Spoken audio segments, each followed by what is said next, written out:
Okay, I think we might be live. All right, we are certainly live right now. Are we live? We're Yes, live. yes, All we right. are. This is Yeah, it. This is our YouTube debut. Sweet. yeah. Hello. Welcome to Cinemana, episode 9. Yeah, pretty much. The last Nice. one Yeah, we made of it to the. the year, We end of the sure year. did, man. We started this in the summer, and now we're here. Yeah, So, we started in June, so Yeah. we've been doing this for 6 months. yeah, and coincidentally, the last time we did this, I was getting ready to go to Europe, and Yeah. next week I'm off to Europe again. Yeah. So this is kind of Yeah, like that's right. When we first Yeah. started, you were about to Yep. go to Europe, Yeah. and then we're so start and end. full circle, right? Yeah, now. pretty much, man. That's not bad. I like that. This is gonna be the last one for the year, obviously. So just to preface that, I hope you guys have a great holiday season, Happy New Year, and all that. Yeah, man. Happy This holidays. is to gonna be a everyone. big one. We got a lot to talk about tonight. So Yeah, we Yeah. have a lot to cover, man. But yeah, let's go ahead and jump into it. all right, let's go with your. Let's go. We'll start with you. All right, cool. All right. So there's a lot going on as far as news is concerned. You have a ton of interesting news, so I didn't want to double up on it, but there's certainly a lot to talk I about. blocked out some time tonight, so we're gonna. This is our 24-hour stream. Yeah, 24 hours, man. Buckle in, everybody. All right, so here we go. All right, first thing I want to start off with is just this recent trailer that just come out. Okay. I couldn't stop laughing. I saw it twice. I had to rewind it and start it over. Is this really happening? It's there's this new movie called Cocaine Bear. Trailer just dropped. It's ridiculous. What is it about? It's Debauchery and bathroom excursions. Somewhat. I'm pretty sure it's in there. But just like the title says, Yeah. it's about a cocaine bear. Like a cocaine Pablo Escobar. I think we're saying cocaine too much. No. But this is what the movie's about. I know. So there's and legit, it is a true story. Yeah. It is based on a true really? story. So Is it like being a bear stuffed with product? no, it's a bear getting massively high on some kilos of cocaine. So like a Ted? What do you mean, Ted? The talking bear? No. This is a real life bear. Oh, shit. Like a Okay, like a fucking like a bear. actual Like a- grizzly bear out there in the forest, Okay. national parks. That so the story goes is that there was this plane Right. that had a ton of a bunch of kilos of coke, and the pilot had panicked Yeah. and got word that they were going to search the plane when he landed. Okay. So they dumped all the keys out of the plane, Yeah. and they fell into this national park. Right, and they were going to come back and get it later. But it was a bad idea. It all went to shit. Mhm. And all the coke landed in the wooded forest, and of course animals are going to get to it, and some lucky bear Just had the time of his life. some lucky bear found a ton of coke, got massively high, and then went on this fucking rampage. And this is what the movie's about. It's Nice. hilarious. So there's a ton of, from what I saw in the trailer, the bear is massively coked up and is breaking through shit, climbing the shit out of trees, taking people out. And I'm like, okay, I can actually sit and watch this for about an hour or two. kind of like Cheech in Cheech and Chong's next movie, I think, when he does the space coke and he busts through the door and he's like, rah! He blasts off into space. I never saw that. You never saw that? No, That's I a didn't see classic that. scene, man. Chong's But, like, hey man, we got some aliens gave us space coke, man. You gotta try this. And he No does it, shit. He freaks out and he blasts off and they fly into outer space. It's not that ridiculous. It's not that ridiculous, but it is pretty ridiculous. It's busting through walls of a cabin and shit. There's Right. nothing stopping this damn bear. Mhm. It's taking shots. People are shooting it. It's taking all kinds of shots and whatnot. It's unstoppable. Nice. Yeah, it's Just like blowing off. Tony Yeah. Montana, in Scarface, where he's getting all shot up and he's not feeling anything. Yeah. Imagine that, but with a bear. Okay. So yeah, There's no machine gun though. Right? no Okay. machine guns. That'd be terrifying. Yeah, I'm pretty sure it can take it too. Yeah. But no, so Cocaine Bear is directed by Elizabeth Banks. And let's see, it's inspired by a true story that happened in Kentucky in 1985. Oh, it's 80s coke. Yeah, it's 80s Coke. It's not this stuff that's out nowadays. So let's see here. Okay. So Banks is directing, Elizabeth Banks. Yeah. So the bricks of Coke had landed squarely in Black Bear country. Okay. It includes the cast includes Kerry Russell, O'Shea Jackson Jr. Okay. For those of you that don't know O'Shea, that's Ice Cube's son. Yeah. He's in the movie.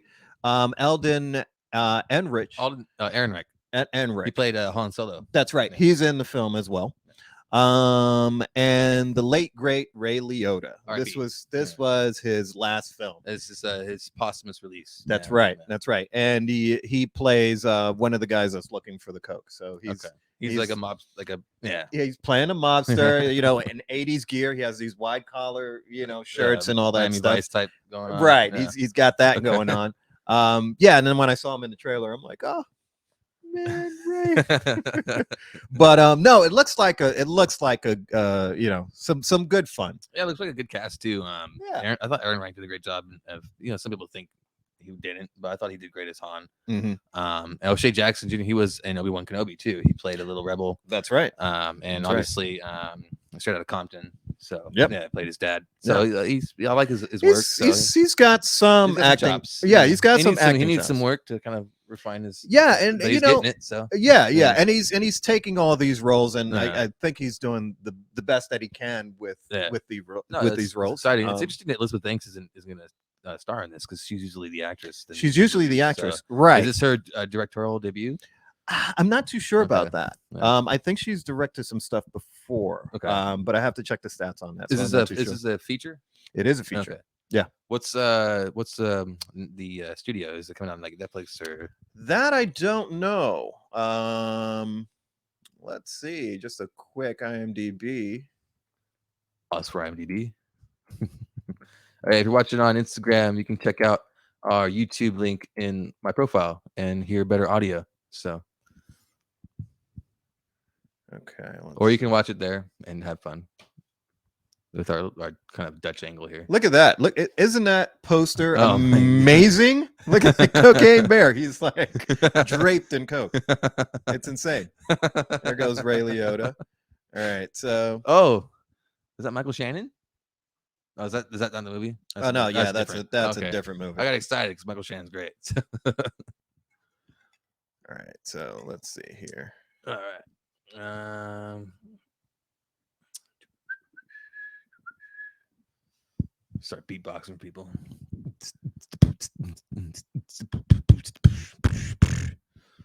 Okay, so we've got Universal. Let's see. I think it's theatrical, actually. Is it? Yeah.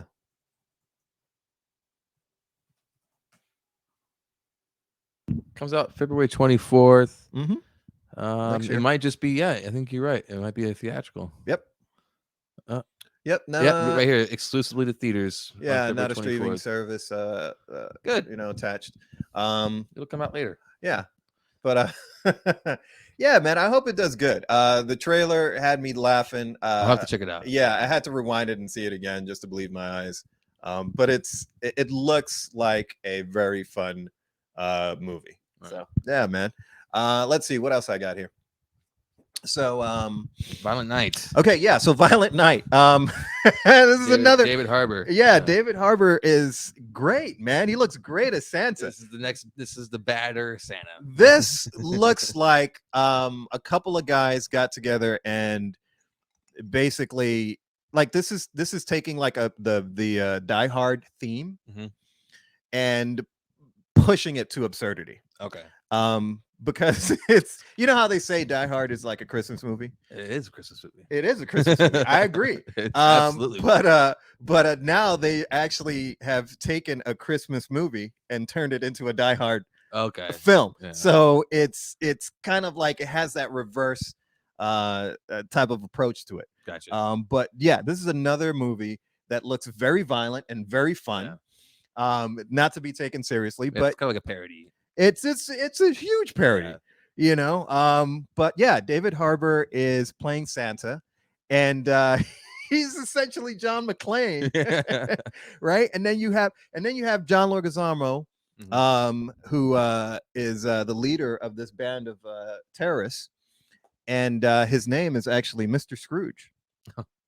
So Funny enough, he's gonna be the antagonist. he's Then. going to be the antagonist, Okay. and it's about these terrorists or villains that are doing this heist, and they're terrorizing this family, and just so happens to be Santa's visit happening at the same time. So David Harbour as Santa Oh, gets wrapped up in this whole he's situation. coming down the chimney and he's He's like, coming "Oh, down the what the hell?" chimney, and he's and there's right in the middle of this whole thing happening. Yippee-ki-yay, motherfucker! Right. So there's that. So there's this whole thing about Santa, going against these terrorists. Yeah. And then, the terrorists are trying to find Santa, and there's a little bit of magic involved as well. This looks like there's a lot going on, but this looks like a very, very fun movie. But yeah, man, I'm excited. I but saw yeah, a looking couple forward to trailers of checking it. it out.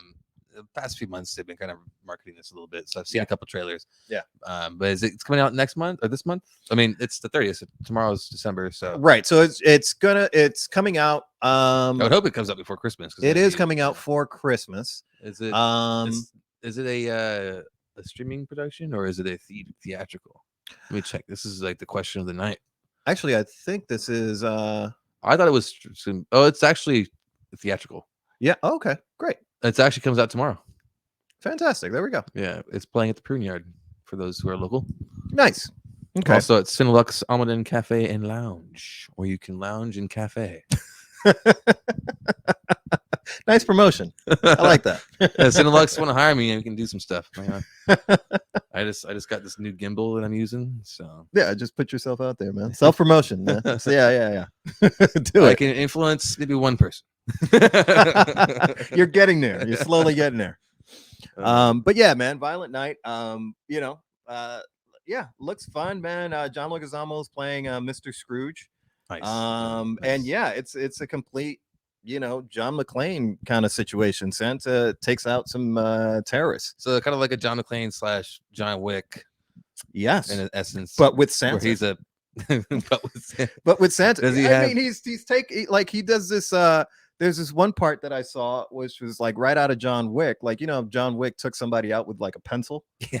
So With a he's fucking pencil. with a pencil, right? And then I saw like a clip where David Harbour is taking somebody out with a candy can, Oh, like, hell right yeah. in the eye. Awesome. So it is a combination of things. it is. It's a huge Let's see, parody. who is So the, yeah, looks fun. director Tommy Wirkola. I don't know. I'm not familiar with him. Yeah, I'm not familiar with that guy What has he either. done? But I'm pretty sure he's going to get a lot of traction now. Oh, he's Norwegian, so Mm. this might be one of his first big releases out here in the States. Yeah. Looks good. Okay. There's a movie coming out called Spermageddon. Okay. All Well, right, we'll talk about that next year. all right. Okay. Well, I guess he has a track record of comedies, Yeah, so like that's ridiculous good. comedies.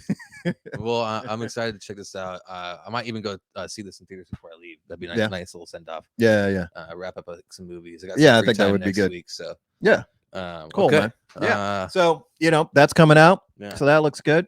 Let's see here. What we got next? All right. So I'm gonna skip a couple and then leave some to kind of Yeah, get into. We'll switch off. for a Right. second. So we have the menu. I've been Menu. seeing some Mhm. promotions I saw about the this, trailer in theaters, and yeah. this actually looks very interesting. There's a whole lot of mystery behind it. Yeah, We've got a couple of big names. yeah. Ray the- Fiennes. Yep, Yeah. we got Ray Fiennes.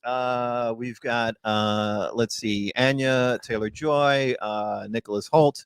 Another John Leguizamo's in this one Oh, okay. as well. So this is about a very fancy kind of it's a very fancy restaurant put together by this kind of well-known celebrity chef, Right. but there's a lot of weird stuff going on, Okay. and they're not too sure about the menu or what's actually being eaten. Yeah, it seems like a very private, invite only event. Right, that very exclusive. turns into a kind of a horror. Right. Yeah. But So it seems like the trailer I saw, that there's Ray Fiennes' character has some kind of motive here, Right. and he's after something. So I don't know if he's directly like a villain in this, or if he's actually after the true villain. Right. Yeah. Yeah. So yeah, there might be a lot. I mean, I think I'm there's sure a lot of a gray area. twist somewhere. There's yeah. So I read a little bit about this, and from what I gather here, okay, so director Mark Mylod dug into the dark side of the dinner experience and breaking down particularly a tense scene in the movie. Let's see here. So he's actually focusing on the dark human psychology. Um, when it comes to going out to dinner. Mhm. He actually studied how people treat servers, Oh, how people treat like the dinner staff and Yeah. whatnot, and he's taking that and like twisting it. okay. So there's parts in the movie where people are being served. There's like maybe like a 7-course meal or something like Mhm. that. But throughout the course and throughout the stuff that they're eating, like if a patron is being rude to like the staff or any of the servers, Mm. they disappear. So it's kind of got like a Squid Game aspect. It's going on. yeah, there's kind of this aspect like a of game. something sinister happening, Yeah. or it might just be He's kind of like it sounds like he's rooting out the bad. the bad people. Yeah. So yeah, so there's a bit of a mystery behind there. And Oh, he no. basically Lose. let's see here. I think we did. Pause.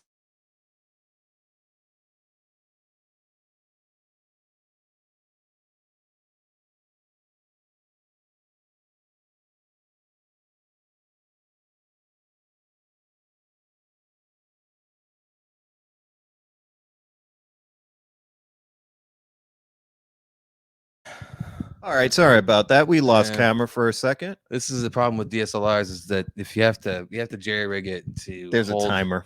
Yeah. Yeah. So if you guys want to donate us a cinema camera, we'd be Yeah, that'd be great. Yeah. So this can run much more smoothly. Okay, so getting back to what I was talking about, the menu, Yeah, the menu. right? The- With the Ray Fiennes. dark psychology of treating waiters and waitresses like shit. Right, exactly. So this might be one of those kind of horror movies that will scare people into treating Being better. yeah, being better. Otherwise, there's going to be some shit that ends up in your food. Yeah. These are people that are feeding you Not just spit or hair. It's gonna be some shit. like something that's gonna kill you. But yeah, so the director got into the very the psychology of going out to dinner and how people treat each other. Yeah, it's like just on the topic like beyond the film. It's kind of like a really it matches that theme, I think, too, because it's when you go out to dinner with somebody, you can really tell, especially on a first date or something, Right. if they treat the waitress staff or waiters like shit, Dead giveaway. bye. Yeah. It's a red flag. Dead giveaway, or not tipping. Yeah, or it's how you treat people who are helping you, and Right. if you're not good to them, you're not going to be good to anybody else, really. Right. For some reason, there's a lot of people that will treat the staff kind of like beneath huge them. sense of entitlement that right. You just you're here to serve me. I'm like bow down at my feet. Like hold on a second. We're both human beings when we walk out of here. Yeah, so. it is the loss of humanity that goes on with service. Right. So I think this is actually kind of a cool theme of a film because I don't think I've seen another movie like this that kind of touches on that. It addresses that. It's a dark psychological thriller. Yeah.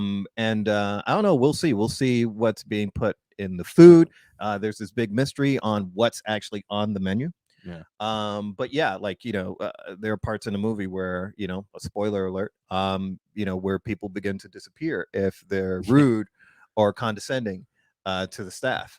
And also Ray Fiennes plays like a very I would say kind of an over the top version of Gordon Ramsay.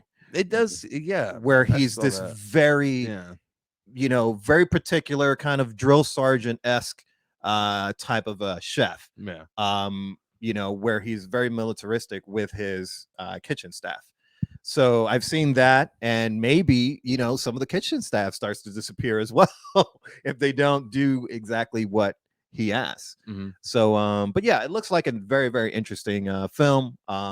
has an ensemble cast, and yeah, man, kind of ready to check it out. Yeah, the trailer was funny. I think it was Leguizamo's character that at one point, Ray Fiennes is like, "Okay, you guys I'm gonna give you a head start," and as soon as he says head start, like Leguizamo's character just bolts to the woods, and Ray Fiennes is like, "Okay, and 5, 4," because he knows like I'm getting the fuck out of here. Right? Yeah, exactly. Well, there might be a hunt involved. That's what it seems like. Yeah. Who knows? Yeah, but awesome. they're keeping the knowing Ray Fiennes too. I'm excited. So. Yeah. Well, yeah. I mean, he's he's Voldemort, so I think he's channeling a little bit of that in this film. I kind of felt that.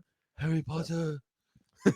He's a great villain, man. Like in Bruges, he plays a great character. Yeah, he slams the yeah, man. He's good. He's like, you're an inanimate fucking object. He's good at playing these very intense characters, and then like toning it down, and then being cool again, but still being very nefarious. And he was good in what is it the Kingsman, right? Yeah. I saw that. Really okay, all right. So the movie itself his character was good. I didn't like it at all. It was. I mean, I tried, but I fell asleep halfway through multiple times. But his character was interesting. Yeah, he's a good actor. Yeah, just the standalone character was fine, but the entirety of the plot was awful. So yeah. But in any case, the menu looks good. Didn't check out the release date on this. Yeah, I didn't see that either.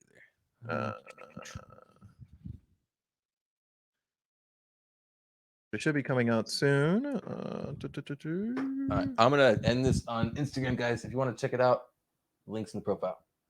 So, before I lose battery and shit.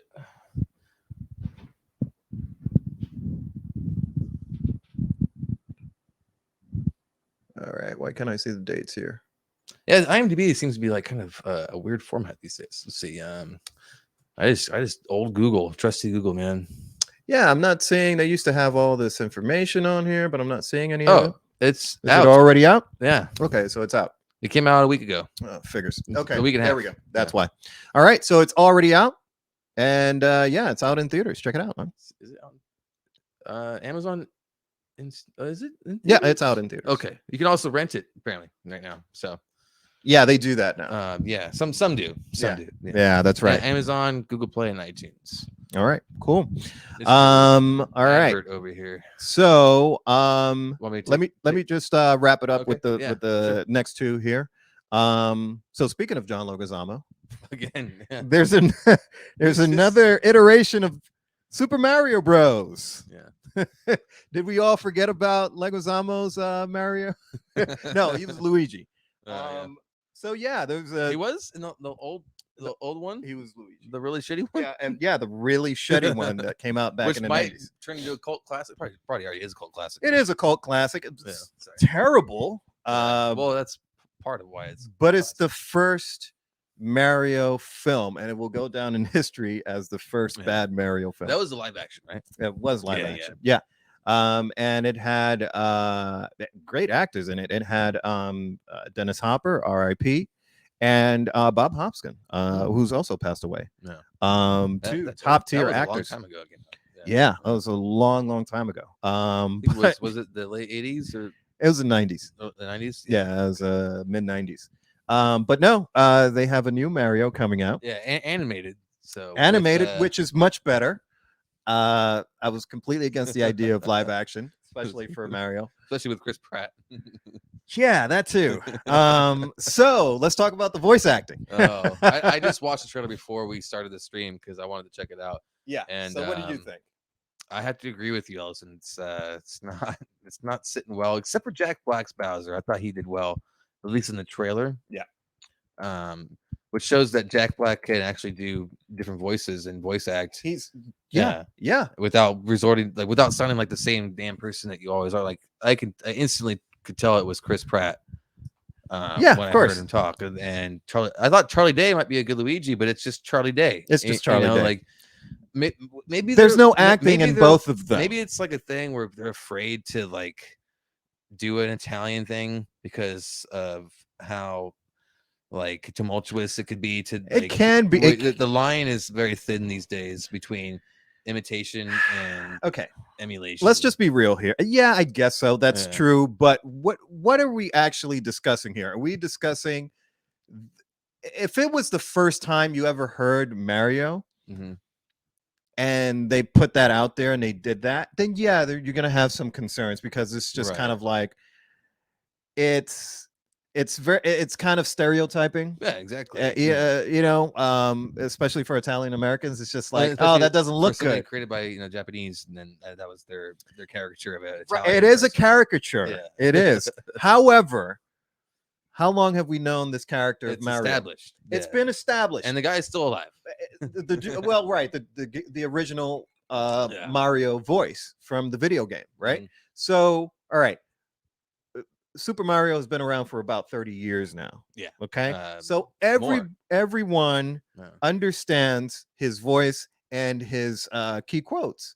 All right. It's me, Mario. See, Right? he can do it better. No, I can even do a better job. But Charles Martinet is that guy. he's the original yeah. guy. Right. So my point being is that it's not offensive, Yeah. I don't think, Yeah. because you have tons of Italians Americans that have grown up With hearing that- this stuff yeah. for years now.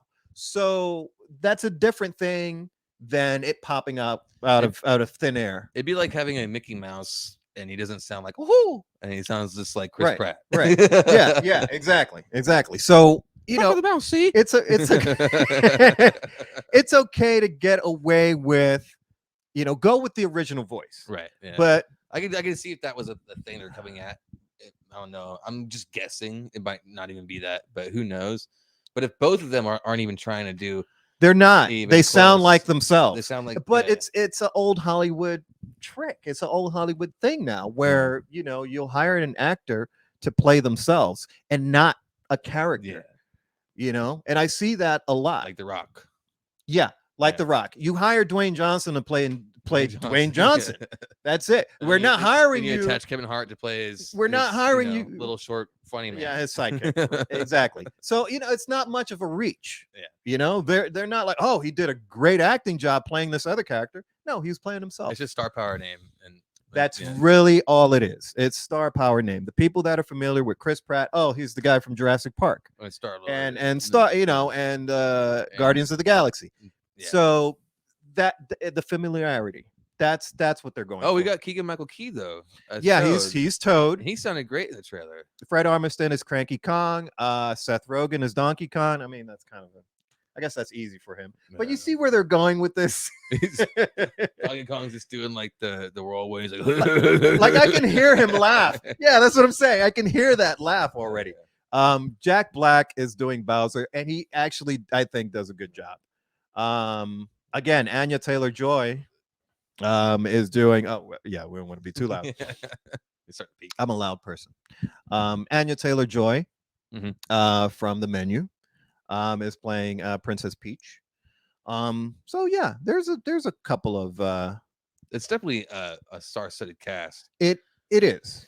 Fred Armisen always great. I'm sure he'll send it home As Cranky Kong. Yeah, he's always been good with voices and stuff. He always does well with that. Yeah, and he has fun being weird. He's he's an actually like he'll try to play another character. He won't be Especially Fred with his Armisen. NSL days, like SNL days, like that's what you do is you play. He likes to jump into these other, like he doesn't want to be himself. Like he wants to be the somebody Californians, like else. What are you doing? You on 405, go back to Long Beach, man.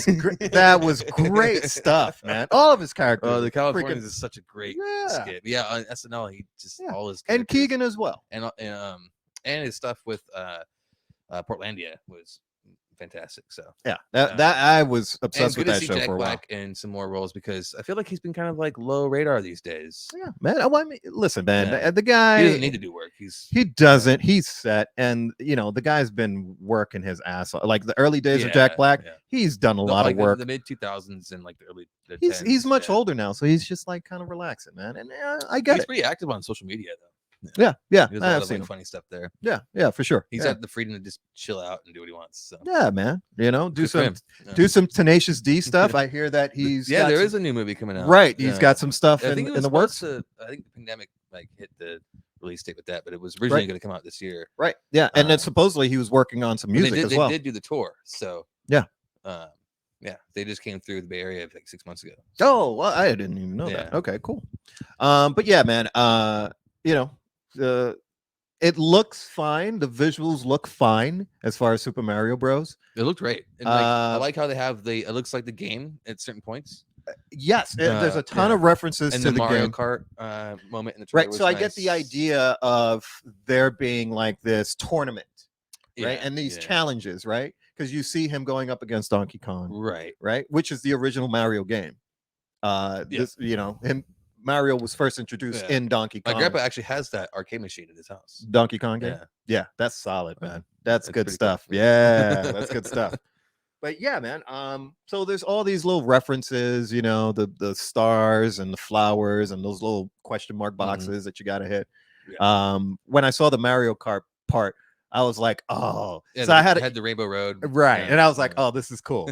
I actually enjoyed that part. I hope we get to see some like Koopa shells getting thrown. Yeah, that'd be sick. Yeah. They have to add that, some banana peels. They have to add all that stuff in there. But it looked cool. And that section in the trailer, that was when he sounded most like Mario. Woohoo! Yeah, which is like the easiest thing to put. But the rest of it, he's trying, and I'm like, oh no, that's not working, man. Yeah, it sounds like Andy from Parks and Rec doing a Mario impression. And that's horrible.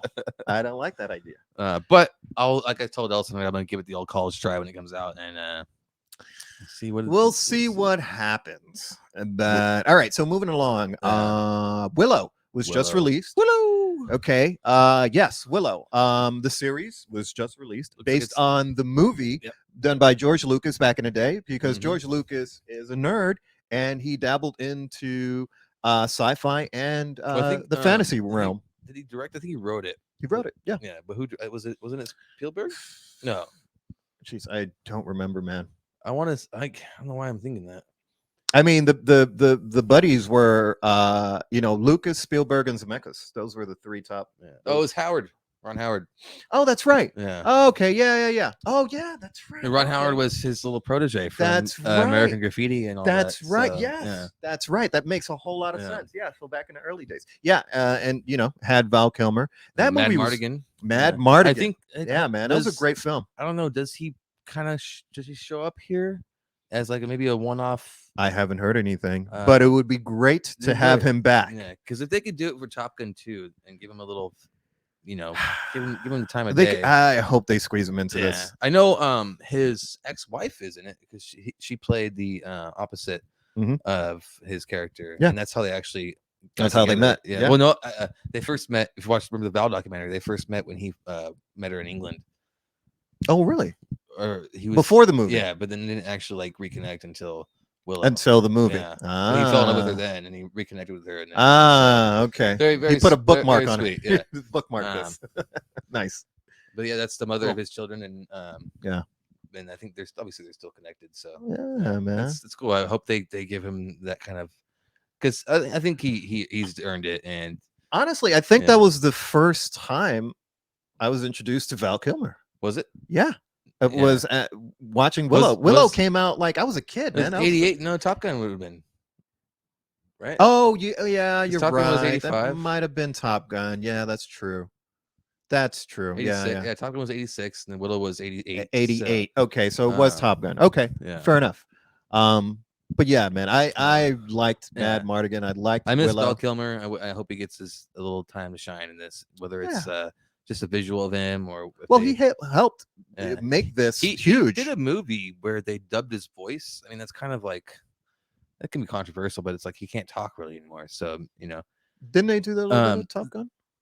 They changed. He still sounded gravelly, so it was okay. Because I know they did something. But I do know that they have an AI that has all his speech in it. That's right. Yeah, and he's actually excited about that. So maybe they might use that someday for him. They did that with James Earl Jones. Yeah. That was he barely did anything for the last Vader stuff he did. Yeah, it was all re-speecher. Yeah, that's right. Yeah, which sounded this last one sounded so good for James Earl It's Jones. Actually not bad. So we're getting close to it with all this AI and stuff. It's a little controversial, but it can be done if it's done right. It can be good. Yeah. Yeah, man, that's kind of leading down a rabbit hole there because they've they're doing pretty good with deep fake now, and it's just getting better. I heard that they're already using actors without their permission. I mean, I saw a video the other day just surfing through. I don't know. I was like interested in the deep fake stuff, and I was on YouTube, and there was some scary stuff with Keanu Reeves's face.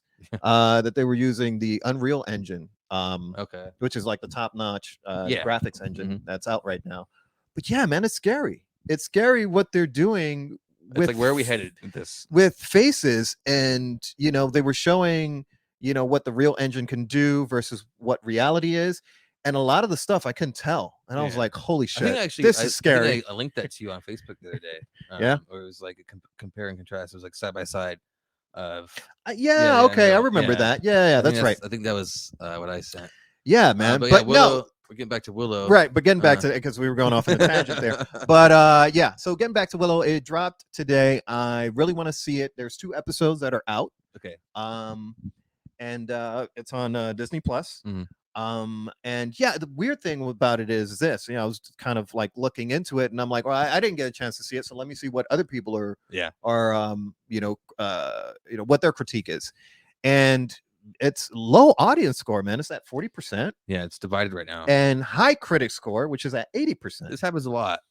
So I don't know what's going on there. I think what I actually like Googled this, I think today or yesterday, of like why this happens, where the critic score gets so high and the audience score gets so low. Right. And I think critics, they watch movies all the time, and they're well versed in the technical aspects and the production and what it actually, what a good movie looks like. Whereas audiences, maybe they're expecting a different thing, and when they don't get what they're expecting, they get too harsh with it, and they critique it based on their emotional output to the movie or the show. Right. So they don't really, it's a lot of review bombing can happen. It's like, oh, I don't like this, 1 star. Right. Whereas critics are like, they're going in the middle. They're not going to like give something 1 star because they didn't like it. They're going to like, they're looking for looking for different. They're being more objective, whereas audiences are more subjective. Absolutely. Yeah. So that's where I think that dichotomy kind of shifts. So I think if you come at this with an open mind and you're not going, oh, I want this to happen, I want this to happen. However, yeah. Okay, I understand that point. In this particular case, it's a little bit mind-boggling, and I have to watch it. I'm going to watch the episodes later this week or probably tonight. But it's very strange, because I would hope that the opposite is in this particular case. Yeah. The reason being is because this is not like a new IP. This is not new intellectual property. This has a fan base. This came out, more than 20 something years ago. Yeah. So you have people 34. that are my age that remember Willow. Yeah. Remember these characters. So it's like, I don't, maybe you're right. Maybe it's about expectations being, because they're so dear to their heart that they get disappointed when they don't. It's similar with Star Wars. That's true. Stuff, But then the critics are saying that, hey, it's actually done very well. But the critics come at it. The critics come at it with an objective stance. Yeah. I don't buy this whole thing that like most critics are paid. I think that's a bunch of bullshit. Used to be. I mean, it used to be like that. Paid, but they're not getting like. I'm sure some get. Like, but this is back in the day when it wasn't as democratized. Yeah. Like a couple of years ago, I'd say maybe roughly about 10 years ago, there was, I mean, it's kind of like it's very similar to a radio DJ. We all know radio DJs get paid. They get slayed. They get a little cash on the side. I'm not saying it doesn't happen. I'm saying it's not as widespread as people think it is nowadays. Because nowadays you got all of these different. Because Rotten Tomatoes is an aggregate. It just takes critic scores from different websites and stuff. Correct. A lot of people think Rotten Tomatoes is its own thing. It's really just like a compilation of critic scores, and then it rounds it up and adds it all together. Right. Yeah. So yeah, I'm interested to see what that looks like. I haven't seen Willow in a long time, so I think that actually might be good for me to go into it a little bit more blind. Yeah, and not watch Willow before watching the series. Right. I know I've seen Willow. I know what it's about. Yeah. So maybe just kind of like give it a shot without watching it and see how that holds up. And coming at it like as a filmmaker and an artist. Yeah. I'm curious to check it out. I want to see what the audience, where the audience is coming from and where the critics are coming from. Because I can be critical from I both do sides. remember, like, when it was announced, there's people like, "Oh, if Matt Mardigan's not in it, I'm not gonna watch it." It's like, well, what do you what do you want to happen? It's like he Right. can't really Because some act. people felt like he was the star, but he Yeah, wasn't. but it's Warwick Davis. Right. It's Exactly. He that's was the lead. Willow. That's the name of the film. Yeah, he's the lead. Yeah. That's like thinking that Chewbacca's the main character in Star Wars. It's not Yeah. gonna That's ridiculous. Yeah. Yeah. I So, mean, Chewie's the badass, but yeah. So, yeah, that kind of befuddled me a little bit. befuddled. Yeah. That's a I'm just, yeah, just good been waiting to use that word. word. But yeah, man, Willow's very near and dear to Willow. my heart. I mean, it's a true underdog story. It is, yeah. So, And Warwick Davis is just like he's just such a sweetheart of an actor, and yeah, man, Yeah. I didn't know how much he got around and was like Mhm. legit actor until like I looked him up and I Yeah. was like, and Yeah. I mean, this was years ago, but I was like, holy shit, this guy he was still basically a kid too when he did Willow. Yeah, yeah, because when he super did young. Return of the Jedi, he was He was young, super and young. that came out a few years before Willow did, so he was still pretty young. Yeah. Yeah, and I remember because he talks about how Carrie Fisher kind of was like his surrogate mother on set. And all Yeah. that. Yeah. Shit, So- man. Yeah, but yeah, that's all I have for news, man. Your turn. Okay. Well, what have you that was got? Good. I got some stuff here. Not as fleshed out as yours. That was some good stuff there. But some stuff that we've talked about and some stuff that we haven't. Okay. Rebel Moon. I'm gonna start with that. Zack Snyder. He is making Back to work. what he calls a Star Wars esque film. I heard about it. Apparently, it was originally written as the intention to be in the Star Wars IP. Right. And Lucasfilm said no. That sucks. So he rewrote it as his own. What does it take, man? I don't know. I don't know. I would love Zack Snyder to be in the Star Wars universe. That would be amazing. And I don't know what it is with Lucasfilm or with Kathleen Kennedy. I mean, how high is the bar? Like, I wish that they would have more open mind and like at least like, I don't know. I mean, they let Ryan Johnson in it. Yeah, but I think what it is, He is did it's shit. all internal development, and like any outside kind of input, it's like, eh. So they get something from the outside. That's it's like, not hey, that's here's not some fair. Star Wars, and they're like, no. Well, hold on a second. That's Yeah. not fair because you got. I mean, how did Filoni and Favreau get in? It's through taking a chance. They were outsiders. Yeah, they were outsiders. But I mean, like coming at it with a whole movie, and be like, hey, I got this movie for you. It could have been any kind of project. Well, we don't know how it was pitched. Ultimately, we don't know how it was. But pitched. this is actually coming out next year, so I think it's already filmed. It has to be, right? So when next year? It doesn't have a date. It just says 2023. Okay. Epic space opera, co-written by Shay Hatton and Kurt Johnstad. I'm not sure. Not familiar. Ensemble cast: Sophia Boutella, Charlie Hunnam, Ray Fisher. Oh, Ray Fisher. Charlie Hunnam. I haven't seen Ray Fisher in a while. Well, he Cyborg. Was, Cyborg. I haven't seen him since Cyborg. Charlie Hunnam. That's Charlie huge. Hunnam. Sons of Anarchy. Yeah, man. And a little known series called Undeclared. Oh yeah, he was in that too. Yeah. Oh shit. Before he got super big and famous. Corey Stoll, Ed Skrein, Cleopatra Coleman, a lot of people. Anthony Hopkins. Anthony Hopkins is in it. I like how he's the last person on this list. It's like oh yeah, Anthony Hopkins. Right. Yeah. And Anthony Hopkins. Premise via Wikipedia says a peaceful colony on the edge of the galaxy is threatened by the armies of a tyrannical regent named Belisarius. The desperate civilians dispatch a young woman who has a mysterious past to seek out warriors from nearby planets to help them challenge this region. Okay. So it seems like a Rebel Moon. Yeah. Okay. Yeah. I'm okay. It sounds very simplistic. I mean, the plot isn't anything that's kind of, from what it sounds like, the synopsis isn't anything moving for me. So I guess I kind of understand why Kathleen Kennedy is just like meh.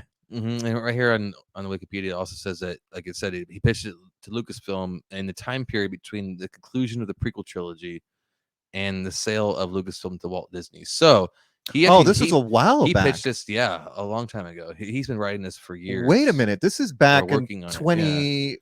So when did that acquisition happen? So in between 2005 and 2012 was when he pitched this. Right. Okay. So yeah, because I know 2012 was exactly when they acquired. So that means that George said no. It had to have been because he was head of Lucasfilm until he sold it. So interesting. The pitch was to be a more mature take on the Star Wars universe. Following the acquisition, the project was redeveloped by producer Eric Newman and Snyder, first as an original television series before settling on a film. Filming took place in April. It just wrapped up. So okay, wait. It wrapped up on November Who 4th. who wrote it? Did Zack Snyder I write think this? I'm not. It's a screenplay by Zack Snyder, along with Shay Hatton and Kurt Johnstad. See, I think Story that's by Snyder and Johnstad. I think that's what it is. Snyder isn't a writer. He's a good director, and he's great at action. Absolutely, I think he's one of the best action directors out. And visually, he's fantastic as well. Mhm. He's more of a DP. Yeah. But I don't think he's captivating as a writer. Ooh, I'm not feeling these two guys. So Shay Hatton wrote Army of the Dead and John Wick Chapter 3. yeah, see what I mean? And Kurt Johnstad wrote the sequel to 300. Yeah. And See what I mean? Atomic Blonde. Yeah. These all action. These are popcorn movies. Yeah. That like no story. It's not character driven. These are popcorn movies. This is just like action, but it's and supposed then to be action, an epic action. space opera. I don't know. I mean, they have a. Don't expect Andor. No, I'm not. Oh, we'll get to Andor. Don't expect Andor. One Way Out. No, not yet. Not yet. Not yet. I told you this on the last podcast. I told you. But we'll get to that. I'm always like excited about anything like space and Star Wars-esque. So yeah. I'll give it. I mean, hey man, I am a sci-fi head. I am a we'll sci-fi see fan. If Snyder elevates these writers a little bit, and bro, no. I mean, you've seen the blueprint already, bro. Like, the writers are, so I'm gonna go in with low expectations on that one. Low expectations. Damn it. See, but this is no. See, this is the thing. You have to balance out your talent.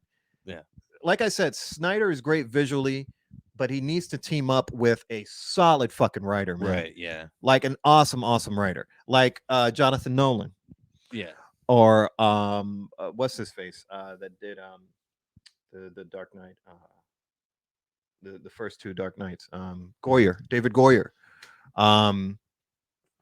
Yeah, he needs to team up with solid writers, not these guys. Atomic Blonde, like that's what filmmaking is you need that. You can't. I mean, it's not like the old tour days are still kind of here, but the whole idea of a director having the entire control of something isn't really. Not everybody has that. Not everybody's a Tarantino or a Spike Lee or a or a Coppola or a It's very few and far in between. So we need you need collaboration with.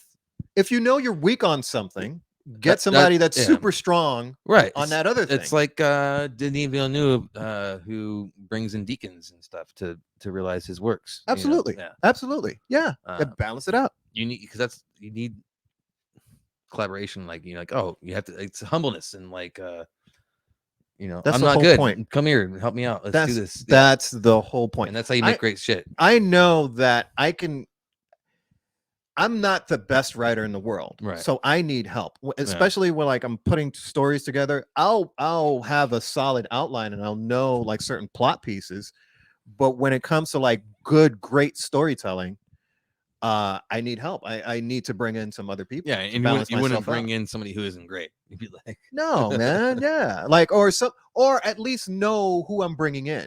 Because if I'm picking people that are just like into action and popcorn type of movies that don't focus on too much character development, or just like, or even just plot development, man, like get something that's just captivating, that'll bring in audiences, that'll have people just like tune in, and not just be like something in the background where it's just like a bunch of fight scenes and there's no substance. And this might be just one of those like spectacle over substance. So yeah, and I hate to see that, because Snyder is good at that, but man, he needs content. Yeah.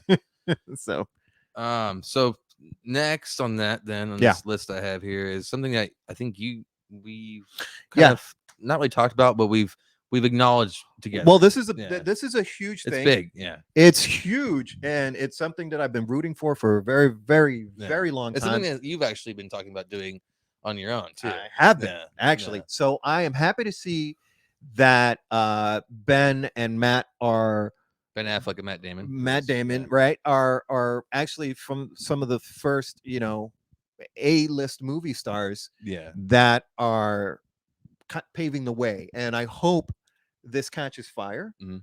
and is the first domino To to kind of start this. dismantle the just. So what they're doing is they're creating their own production company where they're splitting profits with the creatives that actually helped create these movies instead of this established studio system we have today where it's the executives in the suits That make all the that profit make all the profit off these, off the backs of the. million, especially how much money these films are making these days, like millions, hundreds of millions, Well, they're hundreds of billions of dollars, billions of dollars. right. They're getting into the billion-dollar category.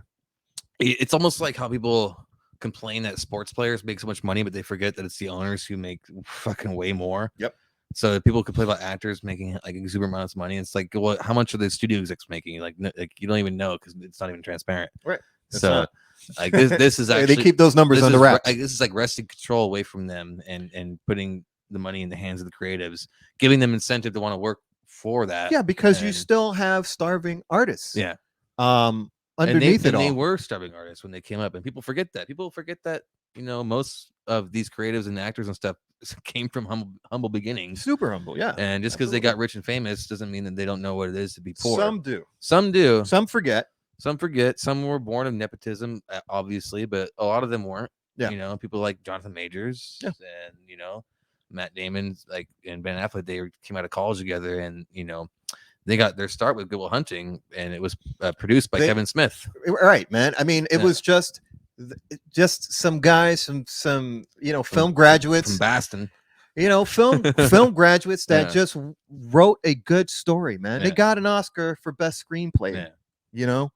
And they got their film like they worked through the system, and it's rare. It is. Yeah. It's rare that people go through that because some things almost didn't happen. Like if they didn't have Kevin Smith backing them, if Robin Williams didn't read the script, if they didn't push as hard. It's a lot of butterfly effect shit. It's like if one thing goes wrong, then who knows what happens. Yeah, man, it's super but this scarce. puts it back. Like this is going to be good because they have the capital, they have the notoriety, they have the name to make their own thing, and pay it back. That's good because it shows that there's still a grounding in Hollywood. But a little maybe born out of Hollywood, a little bit. Like it's not necessarily Hollywood itself in terms of the studios, but it's the big machine. But it's born of it. It comes from it. It comes it's from a good desire. To see. It's good to breaking away. Right. It's good to see that because redefining because I think Hollywood is going to be not what it was coming. Well, listen. This is my hope. That there is a sort of a revolution. Right, that's what I'm saying. This is like this the spark that ignites the fire. Yeah, and I hope that this is the start of it. This is one way out. But the big thing, I like that. But the big thing about this is that giving the people that work on the film equity and ownership, which is the biggest freaking thing, man. And it's about time that Hollywood or the film industry in general starts to catch on to this. The music industry has already done this to a certain degree. Yeah. Where anybody that's inside a studio, like suppose you have an artist, right? Singer like Adele or somebody, right? And they're in the studio and they're working. The engineer, the producer, anybody that's inside that room, working with them at that time, they get equity on that track or that song. So if the song ends up being like top 10 Billboard charts or whatever, everyone, like people, like a royalty, they get a certain royalty out of it, and that's amazing. And the film industry has been so freaking slow to do something, especially with like the actual the production crew, right? Because the production actors get royalties all the time. They do, and their contract, it depends. Every actor has different teams working with them, and they get different contracts depending on whether or not the studio wants to play ball with them, right? Because how much they want them. Right. How much they really want them. how Because an expendable they actor are. can come out and say, hey, I want XYZ type of royalties, da da da da, whatever. It doesn't mean that they're going to automatically get it granted. A studio exec might say, we don't need you. We got somebody else. Yeah. So it depends on the type of deal. And then it depends on the type of actor. If you have somebody A-lister, they'll bend over backwards. And yeah, you'll have all these royalties and you'll Mhm. get whatever you want. And for the crew is even less so, because the crew, you just get that one-time check. Yeah. That's it. You've done your service. You've done your part. That's it. Bye. You don't get anything else. And often people don't even recognize you, like beyond No. Yeah. the work you put on the screen. The credits, people leave it during the credits. Does anybody remember the editor or the sound engineer? Yeah, and the edit is where the magic happens. That's where the movie Right. gets put together. And, Right. Like there's a lot of collaboration. There's a lot of roles here. Like how actors get 5 minutes on the Oscar stage, and then the production crews get like 30 seconds. It's yeah, like, dude. Yeah, and nobody remembers the lighting guy, the grip guys, the costume does get some recognition. Lately, it's gotten a lot more. You're right, right. Yes, because it's something we see a lot more. Right, the stuff that you don't see, yeah, like the editors and all that other stuff. Is just like you see it, but you don't see it. Right, but you don't see it. Yeah. Right, that's you don't recognize that you're seeing it. You don't unless it's bad. Yeah, and then we're like, if it's bad, then you're like, well, who edited this shit? But if it's good, you won't notice it, and that's how you know you're doing a good job. It's like you don't notice a clean room, but you notice a dirty one. Exactly. Yeah. You notice the bad jobs, right? But give credit to the people that actually fucking put the work in, man. And it's cool that Ben and Matt are still working together. They worked on the movie, The Last Duel. They were both in that movie. That's right. So they're still working together, which is cool to see. They came up together. They're still hanging out, and they're making. Now they're doing this passion project, which is super. I think this is huge. This is something that I've been dreaming about for a very, very long time. It's two big enough names that it can have a hold, and they have the capital and the money to put some shit together. It's almost kind of like, not in the essence of the same idea, but essence of how it came up so quickly, and because they have capital to do it, is like A24. Right. A24 started so fast, and all of a sudden they had this huge repertoire of films. So, well, no, they took a long time. Well, it was a snowball, but now it's the that's avalanche the thing. Is going right. That's the thing. They've gotten enough momentum, because I remember when A24 came out. But with the names, this might help it catapult. Hopefully, I can tell you this: with their new business model, they're going to get tons of traction and people, tons of people. Anyone that's a filmmaker is going to want to come and work with them because of that, and that makes a whole lot of sense. So I think this is the start of something. I don't think we have a name yet, but oh wait, is it? No, I think this is an old one. Okay. Well, we don't have a name yet, but maybe soon they'll bring out some. It's just very like new information. Yeah. It was just kind of like a one-off like article or something. Yeah, man, and yeah, it's kind of like them starting. I guess they're in the process of kind of like finalizing. But they'll figure it out, and like hopefully we get some information like next year, and I think it's great. Yeah. Maybe they'll get Kevin Smith to do a film with them. That actually, because he's writing a new movie about that would be amazing. Yeah, and I guess he posts like stuff on his script, like he'll post little tidbits. And the movie he's writing right now, if they get Kevin Smith to sign, like to he's doing this coming of age New Jersey film. Yeah. Yeah, I heard about this. Yeah, that's right. Like the first page I read, it seemed pretty cool. Yeah, just like the intro. I mean, Kevin's always writing shit without even like worrying about if it's gonna get made or not. So yeah, that's true. But if he has a script and they want to like pay it back to Kevin, if they want to, right, he should get involved. It just makes sense. He should. So that's that.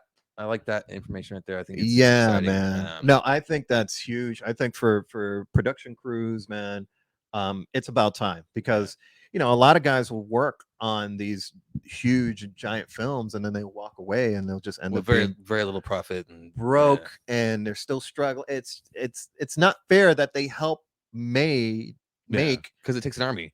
It does. So it's not fair that they've put in all this work, and they help make this giant thing what it is. Yeah. But they walk away with nothing. No recognition or very little recognition. Right. Yeah. Sucks, man. Next, I don't have much written down about this because it's really just kind of like an opinion, but Bob Iger is back as CEO of Disney. Yes. I think it's a good thing. I think it's a great thing. Chapek kind of like went off on a tangent and started tearing stuff apart. Yeah, Messing with like Disneyland, all the like the attractions and the way the tickets are sold, and yeah, also man. kind of like really dumbing down the money going into like the streaming and stuff like that. Yeah, And so yeah, Bob man. Iger came out of retirement and is back as CEO, and I think They begged him to come he back. because he had I think he had the most growth for Disney Yeah, as he a did all the CEO. well, he Yeah. did all the top acquisitions, man. Like all the good moves, like Yeah. Marvel, Lucasfilms, all of that stuff. So he's back. I think that's good to see. I'm not sure what it really means for the future. I mean, he was rated the best Yeah. CEO ever. And Disney just had like a couple of quasi flops with their last couple animations. Yes, they have. Bad Strange promotion, World barely any came out, marketing. no marketing, doing shitty. Yeah. And that's got to be like tied back to Chapek Yeah, and all that. absolutely. So, Yeah, no, I mean, yeah, you can see the yeah, and the past few the ones. Disney brand doesn't want to be hurt, so they want Of course to not. keep that shit rolling. Yeah. And if that, I think it's good because, I mean, just like something we'll get into talking about soon is like Andor, getting quality productions out, and people forget that Disney owns like ABC and Hulu, Yeah. and stuff like that. Like Prey was good. Mm-hmm. That was Disney. Yeah. I see this all the time online. It's like, oh, when has Disney ever done anything good? It's like all the fucking time. Yeah. You just All the ignore time. all the good shit because you want to hate on them. Yeah, that's true. People hate Sure. money until they have it. Yeah, that's true. Yeah, good point. It's sad to say. I'm not like being a Disney shill. I'm not like a corporate, douchebag, but I recognize talent when I see it. Disney, And you know, they have the capital and the ability to make good shit. And when they do, they hit a home run. well, you got to remember for what it's worth. I mean, they focus on families and Yeah. kids. Well, I mean, That's their bread and butter. So they have to cater to under that. there's certain brands like they Under certain brands. like But the Disney name, like that's what you're that's how it started off, and that's what they're famously known for. like the Disney home entertainment, like the whole like it's iconic. When when you hear Disney, you think family and children. Yeah. Right. So they do have to cater to a lot of that. A lot of their IPs have to cater to that, but they have their other sides. Yeah. That they do cater to like some adult, not a ton of it, but they do cater to like a and little they're actually stuff. like even just in their parks and stuff, they're starting to cater to more adults more. Yeah, because they're realizing that the Disney adult is a real thing. Yeah, there is a Disney adult. Absolutely. Yeah. Yeah, man. Yeah, and Star Wars is a part of that. It is, and like I'm so about it. Yeah, like just keep it coming, keep making good shit, get good people in there. It's crazy how they asked Bob Iger to come back and rescue them, man. He's sitting on the beach drinking Mai Tais. Yeah, he's done his work. He's done his gets work. A phone call, it just says like Disney board. He's like, oh shit. Yeah, man. It's like whatever you want. We'll give you whatever you want. But no, I mean, this guy comes from like the school of being the best CEO. Like I've heard so many good things about him being like the model CEO. He could probably go anywhere he wants. Yeah, and be like, probably hey, can. you probably just kick the door and be like, I'm here. He probably can. And you know what? And I saw I subscribed to a masterclass. Yeah. And I saw his masterclass on how to be a good boss. And he seems like an pretty awesome dude. Like he seems like that someone you want to work for. A Disney, he's just a wholesome, pretty cool guy. Isn't like abusive or like I didn't see that side of I mean, I don't know, behind closed doors, I'm not too sure. But the sense that I get from him is just like he's very like a straightforward, he's a straight shooter. Okay. Yeah. Yeah. So yeah, I think we both agree. Good news on that. Yeah, man. Chapek's out, Iger's back in. Yeah. Disney's back in good hands. Yeah. Start to reestablish the brand. Yeah, that's good. Not that it needs reestablishing, but expounding on the establishment. Guide the big ship in a proper way, man. Guide it into that tight port. You know what I'm talking about? Jeez, man, your metaphors today. Shit. I gotta beat the algorithm, man. All right, what else you got? This next one we got is Constantine 2. I haven't heard anything about this. But I know you talked about Constantine and you like that Keanu Reeves role. Love it. Yeah. And love it. So recently Keanu went on Colbert. I think it was about a month or two back. and Colbert asked him what was one role you would want to play, and he got really like almost emotional. Yeah. And like because that's Keanu, he's Sad Keanu. everything's kind of heavy. Sad Keanu. But he's like, I really want to Whoa. play Constantine. He's like, he's like, I've been trying to get it done. It just hasn't happened. Yeah. And he's like, that's what I want to do. And then afterwards, maybe it's like fan fervor or whatnot, but news started coming around that it's basically besides They got to get an good official director. Warner Brothers Discovery announcement. Yeah. The director has already said that it's in progress. Which director? Um, Is it the same director? it is the same Lawrence? one. I believe. Let me see. That's the guy There that might be somebody different. I'm not sure. That's the guy that did I Am Legend too. It was it. Yeah. Yeah. He kind of blew up after Constantine, to tell you the truth. And that was a great depiction. I loved it. Yeah, Francis Lawrence is back. Yeah, so Francis Lawrence. And then there was a co-star, Peter Stormare, who plays Lucifer. That's right. He posted on his best depictions of Lucifer on his social that basically he's back. Oh, that's great. So it's one of the best depictions of Lucifer. Yeah, so I think great. This is all but confirmed by Keanu and Warner Brothers, but it's basically a go. I hope they tie into DCU. Yeah, I think right now I'm sure they will with James Gunn at the helm. It's gonna be. Oh my god, we got some good years ahead of us with DC. Oh man, this is gonna be great. But yeah, I think with his busy schedule with John Wick 4 and everything that Keanu has been working on right now, I think they're just kind of maybe waiting for the holiday season to die out. Yeah, and that makes sense because they're gonna want to promote John Wick 4 as it comes out next year. Yeah, and kind of taking away from. Well, they should take their time with this, man. Don't fuck it up. Yeah, I think it's obviously still in the early stages. I don't think it's even close to being produced. Yeah. I mean, if they are going to, they're in pre-production. It's got to be so. Right. But if they are going to envelop this into the DCEU, then it has to be part of the bigger scheme, right? Whatever James Gunn has in mind, as far as like, okay, what's coming out when, what movies are coming out, kind of like how Marvel has their phases and all that stuff. So it has to tie into the bigger story if they want to. Do that. So the screenwriter that's reported on this is Akiva Goldsman. Yeah, man, that's old school guy. He's been doing superhero stuff for a while. So I think it's in good hands. He wrote A Beautiful Mind.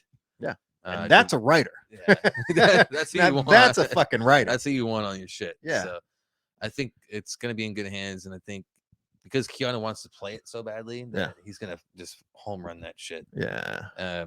If I had to guess, I'd say 2024 at the earliest. Probably. Yeah. Well, maybe 25. Because remember, they still have to work out what the DCU is going to be, and then again, they have to write this thing. Then they have to shoot it. And, obviously because Warner Brothers Discovery hasn't said it's not happening. Maybe this is a calculated leak. What's going on? Yeah, I think so. That's good. Well, actually, I mean, this is a good leak because previously there was a bunch of bad leaks. Yeah. That were happening. So with the shakeup. That's that. I think yeah. Oh no, no, Dune 2 and Dune Sisterhood. Yes. Okay. So yes, those is your realm. Two very different things. I don't know where they're going with sisterhood. But I like the sound of it. So what I noticed, what I've read about it is it takes place literally in the thousands of years before Dune. Before Dune, so it's literally like in the beginnings of the universe, like the spacefaring, the Dune universe is the beginnings of that, like the prehistory and all that.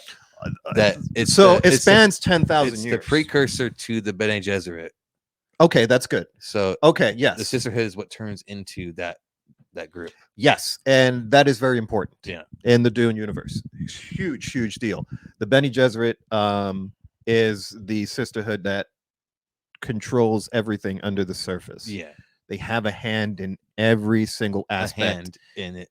They do. They have a hand in every single aspect of the Dune universe. If you've seen Dune, the recent one, there's a scene where Timothée Chalamet's character puts his hand in the box. That's right. And the lady in front of him is part of the Bene Gesserit, and so is his mother, and whatnot. So they're kind of culty, but they have a huge. It's a coven. Role. It's a coven. Yeah, it's a sisterhood. Yeah. by any other name. And it's going to be a series. It just started filming. Yeah.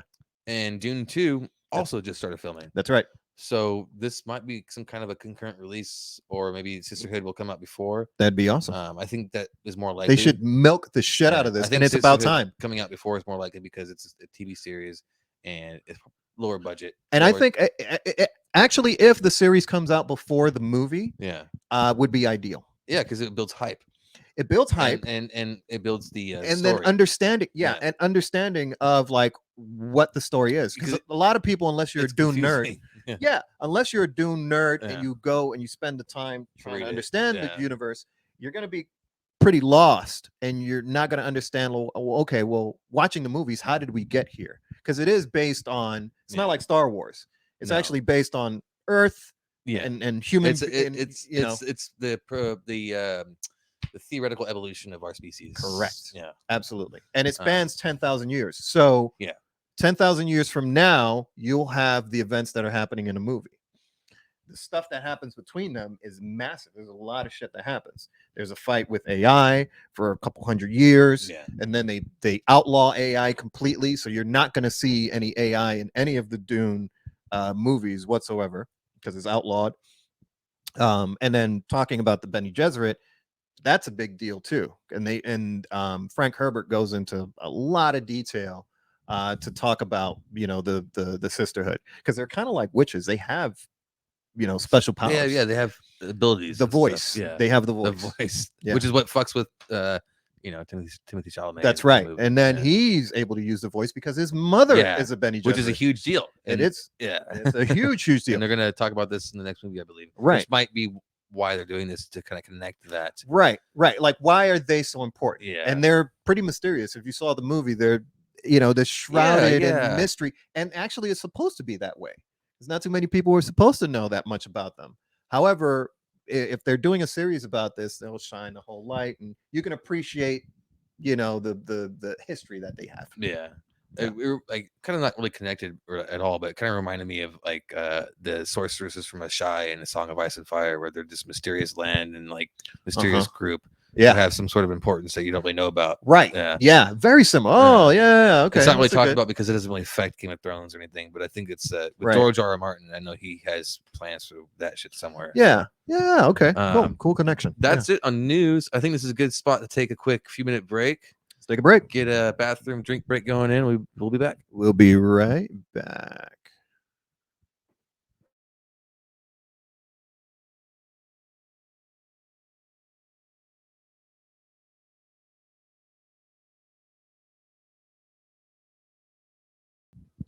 All right, and we're back. Oh, we're back. We're live.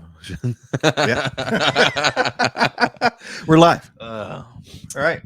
So we are done with the news. The news. That was a lengthy one. It man. Was. That took an hour.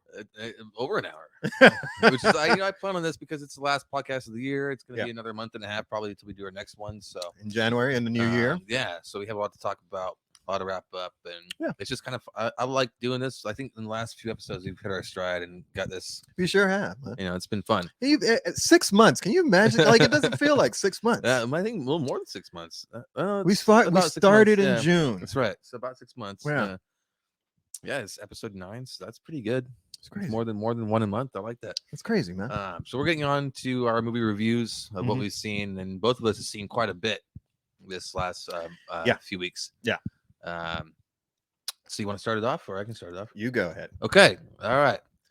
So I'm gonna start out with the Banshees of Inisherin. This is from Martin McDonagh, who did In Bruges, and it's kind of like, I would say, I put here a spiritual sequel, but because it takes place in the 20s, I'm like, maybe it's a spiritual prequel.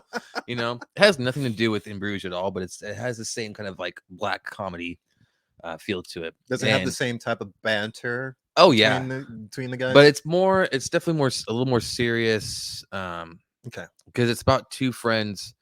They're not assassins. No, but it's Brendan Gleeson and Colin Farrell. They're back. They're back together to do this movie. I think this is the first one they've done since In Bruges. In Bruges, yeah. But it feels like they never even left. The chemistry between them is so great. Yeah. But the essence of the film is about Brendan Gleeson's character. Spoilers. We haven't done a spoiler alert yet. Go ahead. Okay. Spoiler alert. Brendan Gleeson's character is a violinist. and he feels that You mean he's violent? he's a violinist. Oh, okay. Also a little violent too. Okay. But I was like, and oh, he okay. he alienates Colin Farrell's character because he feels that he's dull and that he has nothing to offer his creativity, and he wants to leave a legacy because he's aging and he's old, and he feels like that hanging around in the pub and bullshitting and just dumb shit banter with Colin Farrell's character is actually hindering his ability to leave a legacy, which is what he desires so much. Mm. So out of nowhere in the film, I'm basically just going to talk about what the movie is.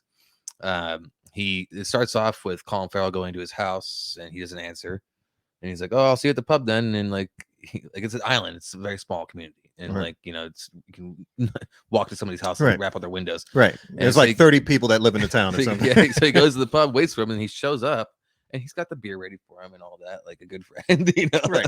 And he Like just a typical and thing he that just they would do. ignores him, and he walks in, doesn't even talk to him, and he's like, "What the fuck is going on?" Yeah. Yeah, and it takes him a while to actually get him to say anything. And he's like, "Just leave me alone. I don't want to talk to you," basically, without any like Holy shit. answer. Right. And it takes him a few days to even tell him.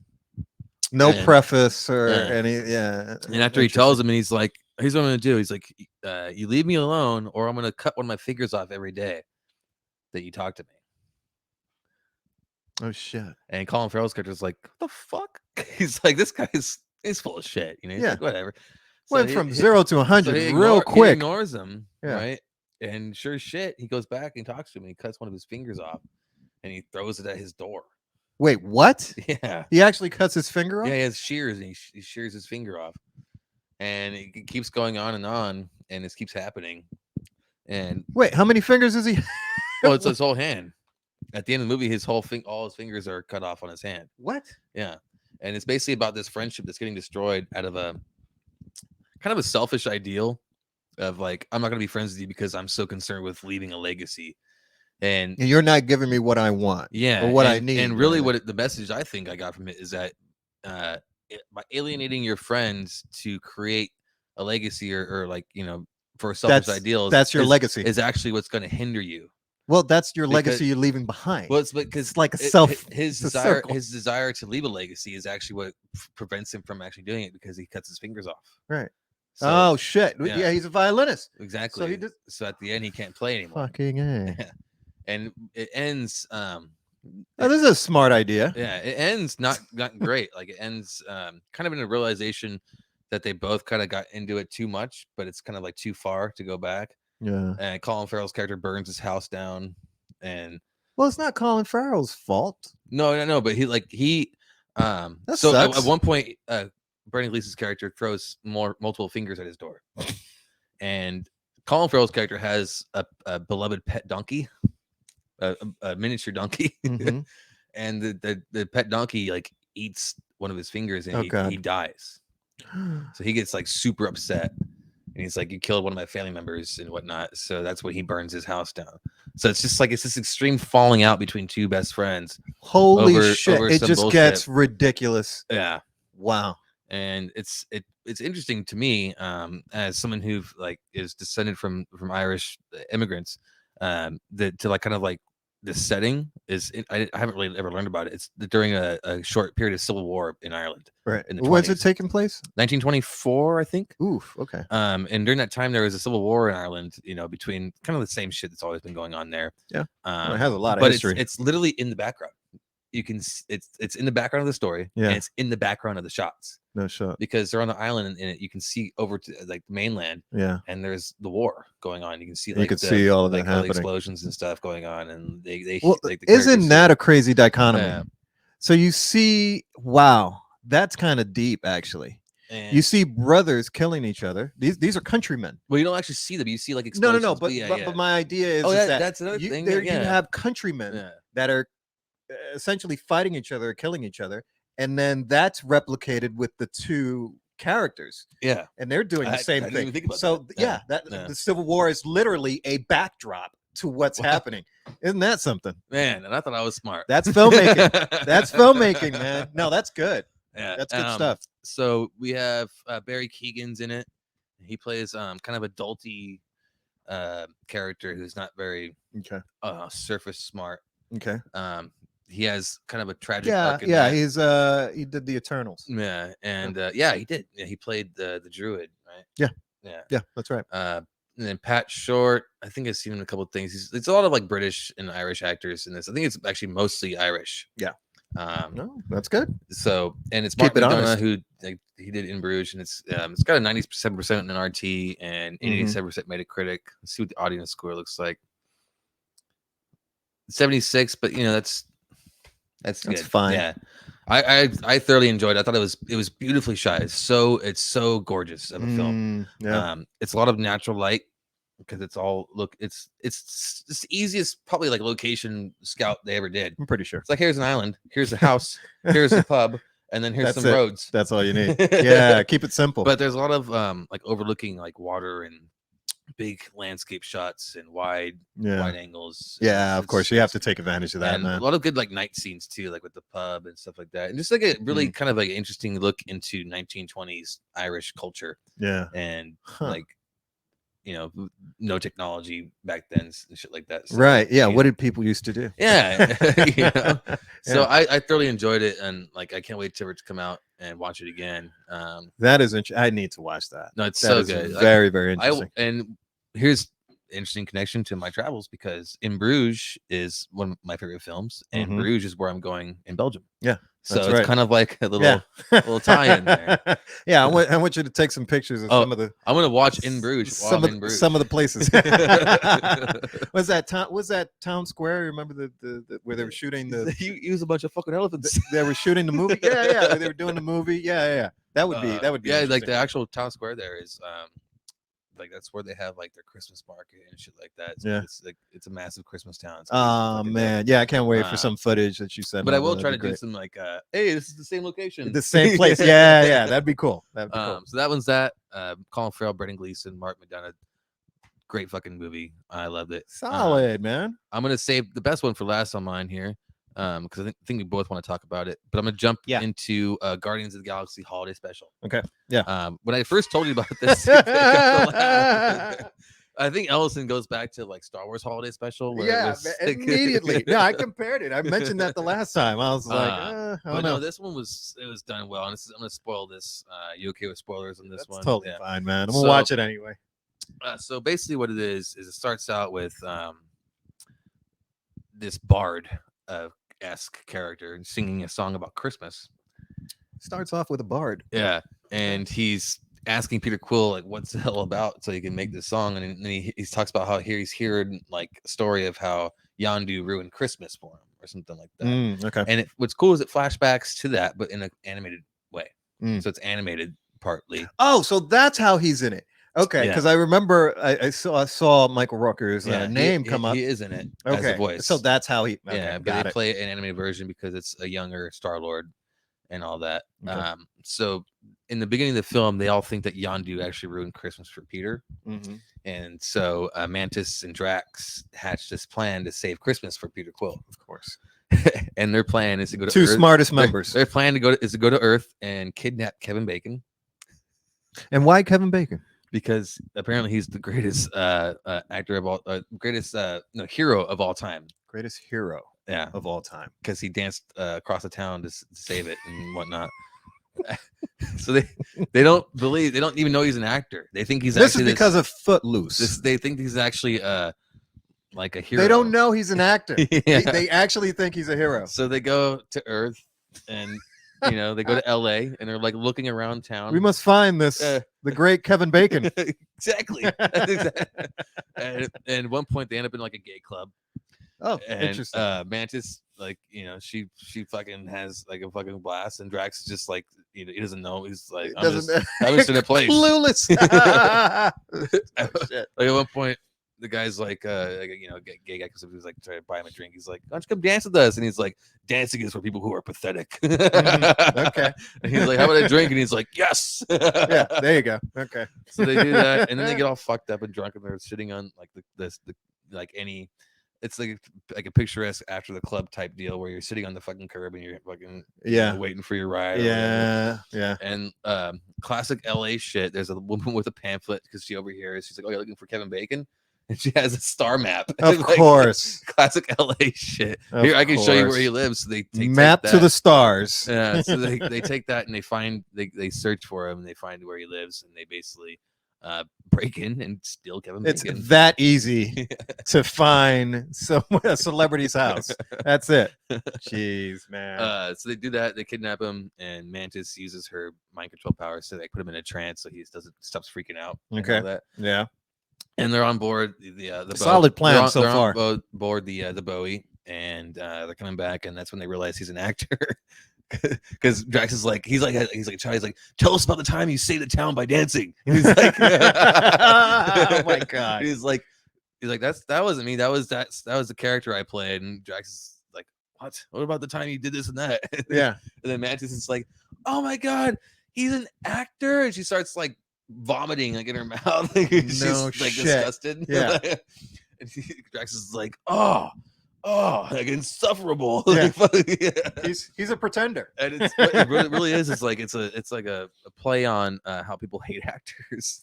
Oh my goodness. Okay, I get it. So they bring him back, and like I said, spoilers. It's your fault you haven't watched it. Yeah. They bring him back, and they put him in a fucking giant box.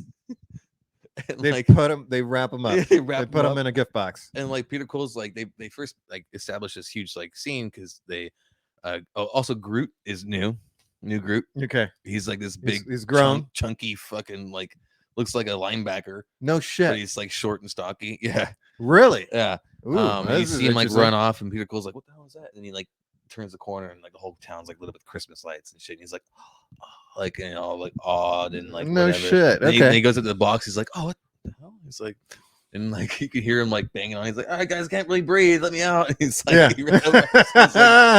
he's like, you kidnapped a human being. He's like, this is human trafficking. Oh my god. So he's like Kraglin, prepare the Bowie to take him back to Earth. You know, get him back out. Yeah, here. Like nice surprise. There you go. Right before that, and then right after that, he realizes that Mantis like tranced him. So he's like, get him out of the trance, and he freaks out and he runs off. Yeah.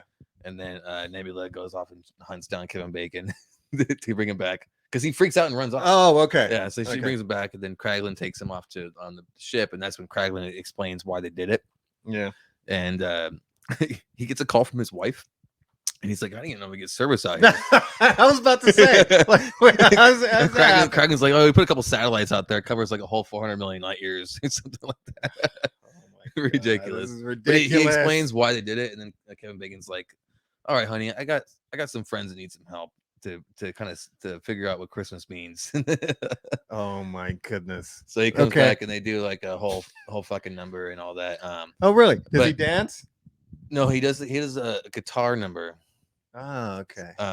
This and he doesn't dance? Come on. He does a little like he's got the guitar in his hand, but the whole reason going back to why Mantis did this is because it's revealed, spoilers, that she is actually the half sister of Peter Quill, because Ego is also her father.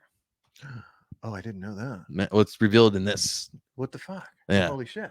All right. And she was worried that he wouldn't like that, so. And she was wrong. She tearfully tells him as in fear at the end, and he's like, "Oh, that means you're my half sister." And he's like, "That's the best Christmas gift I could ever have." Yeah, and that's pretty fucking cool. They have like a moment, but then it goes back to right before that. She's like, "They told us how Yondu ruined Christmas," and he's like, "They didn't tell you the full story." And in the animation, Yondu pulls up on Kraglin and Star-Lord celebrating Christmas and exchanging gifts. And Yondu like kicks the Christmas tree, and he's like, "Ravagers take what they earn," and like he's like, "No gifts." And then it goes back to like later on, like what actually happened is he finds the gift in the trash, and he opens it, and he has like a change of heart, and then he gives Peter Quill a gift for Christmas, and it turns out to be the blasters. Oh, no shit. So and then at the end, it kind of like ties back in like into this whole like fatherly thing, and you see them like have this fatherly moment and all that. And, nice. It was really touching. Yeah. Okay. Yeah. This just seems silly. Yeah, it just seems silly, man. It's silly, but it's also has fun implications for the future, and like like it's the holidays, and it made me think of my dad and all that stuff. Yeah, yeah. Because my dad was my Yondu, so yeah. Okay. He didn't kidnap me, but he didn't have to be there. He didn't have to be there, and then he was. So. Right. Yeah. No, I get that, especially for like the Yandu's like the tough dad. Yeah. Like But the hard yeah, exterior. but the one that cared, and Right. he may have Didn't been your show father that. boy, but he wasn't your daddy. You Right. know? That's true. Yeah. That's a good quote. That's true. But yeah, you don't show any Yeah. tenderness or Peter Quill, weakness who or has anything lost like all that. his family, gets family in the end. Right. Yeah. So that's really That's a big deal. Yeah. That's huge. So Yeah, I like that. I like yeah. that nice little ending. It was done very well. James Gunn did a great job. That's right. And He did this one too. His brother is Kraglin. So That's right. Yeah. There's one point in the film, Kevin Bacon's like, "What's that on your head?" He's like, "Oh, the fin. Like, oh, it's a device that controls a flying arrow." As I haven't really quite figured it out yet, but yeah, because he's pretty bad at it. Yeah, that's right. And it's fucking freaky, dude. Like you can see like the skin going around it, and it's like, ugh, dude, it's gross. Yeah, because he took that off of Yondu's head. Yeah, that's kind of gross. But yeah, it's very well done. Yeah, I think. And it's a nice little family kind of movie. And they also had the updated Star Wars special last year, which was the what do you mean updated one? They made a new one. You didn't see that? No, I didn't see that. Yeah, it's animated. Yeah. Yeah, it's actually really decent. Yeah. Yeah. Okay. And it's not the fucking the lumpy lump of waru. Dude. Yeah, man, with the Chewbacca's. Yeah. That one. It is about Life Day. Yeah, okay. But it's done well. All right. So they got away with it with the Life Day thing. But... Check it out. Check both out. I would check out Guardians first, and then if you feel like watching the new Star Wars special, I think it was either 2020 or 2021 it came out. But it's good. All right, cool. But yeah, I loved it. Yeah, it was fun. Nice, man. Yeah. That's cool. I actually watched it twice. Yeah, you get into the spirit of things. All right. I love Christmas. I'm sorry. That's not bad. That's so cool. Next on my list is something we both are super excited to talk about. Yes. Last time we did this podcast, I had not caught up quite a bit as Ellison had with Andor. Yeah, I finished it. Yeah. And I finally got around to watching it, and especially that episode 10, man. With the fucking escape. Yeah, man. I think that's, if I had to pick something to rewatch for the amount of like gravitas that it had and the implications of the start of the rebellion. The rebellion had already started, but that was the start. Where the common people were like, what the, like something. This was getting a whole, like, this was a movement of people. And it started very innocently with just like one or two people. Yeah. And then it just like, it was a domino effect. And once they figured out that the whole level of people got shocked to death, that was that was the catalyst that sparked everything. Yeah. And they're realizing that they're not getting out of there. Nope. Their days. Yeah. Like, we are gonna die. Yeah. So let's make it worth it. And the whole one way out thing was so fucking great. Such a great fucking scene. Dude. Yeah, man. And Circus's speech was fucking, and remember he gave the little half-ass one at first, and Cassian kept pushing. Remember, I told you. He's like, "Is that it? Is that all you got?" Yeah, I remember. I told you that. It was like, and you saw the change. The wheels turn in his head, and no, but since the beginning of the episode, right? Because over the whole the previous the previous one too, like you saw little by little, you saw the change because he was when he was first introduced. He was just like this the overseer. He wasn't trying to hear shit from him. He wants to do his days, get out. That's it. Yeah. That's it. I don't want to hear this bullshit about any kind of revolution or any of this nonsense. Yeah. But slowly but surely, Cassian just kept at it. And then you see the character change. And then the moment where he starts to break down, like he was crying, he was like facing the wall. And then, it was like they were gonna, like, it was time to go to bed and all that shit. And then people were asking him, like, is it real? Did they kill all those people? What's going on? And then he actually turned around and he was just like, yeah, this is what's happening. So I saw that character change. I was like, fuck, that's good acting, man. Yeah. Like he really killed that. And then literally the one way out, like that's such a great short phrase. But it was a double meaning. Yeah. Did you catch that? Because at the beginning, when they kept saying one way out, it was just like a kind of a it had a negative meaning to it, meaning that you're stuck here. Like You're- what- they like when they bring the new people in, yeah, your one there's way out is death. one way in, one way out, right? And it was just like, hey, you're stuck here. We can't get past this one way. Yeah, This like there's way too much security. There's guards, which is where they escaped from. right. Yeah. But then they flipped it. It's like, Yeah. oh, one way out, and then they turned it into something Yeah. else. And the only way out is to fight and right. Just one way out, and that's you're gonna die either way. So you want to die trying to get out, exactly. Or do you So wanna, they flipped the meaning. and then at the That end, was where he's cool. like, we don't even know what happened to him because he gets like right at the literally the precipice of the one way out, and he's like, I can't swim. That was crazy. Yeah, that broke my heart, man. yeah. I hope that he had some help. That people broke like my helped heart. him out. But no, you don't know what happened. Yeah. And that's what did it for me. I was And- like, fuck, that's great filmmaking. And if anybody's ever like tried to like carry somebody in water, it's almost impossible. Yeah, to, it's not. like, You got it. You have gotta to be really a pro. strong. Yeah. You have to be a pro to know how to do So that. who? But the whole thing they say is if they don't die on screen, Technically, they're not dead. I think he found a way out. Yeah. But yeah, everything. It was an emotional episode. Yeah. It was like an And emotional roller coaster. Like they had the people that go through other levels and they're like well, it's one way out. Let's go. It's Right. like Everyone was helping each they're other. like people who are still working. Like what the fuck's going on? Like oh shit, it's happening. Like yeah, well Like, we here gotta we go. go. Yeah, it's crazy. It was Yeah. crazy, and I just kind of I put myself in that And situation. he's like the floors are cold.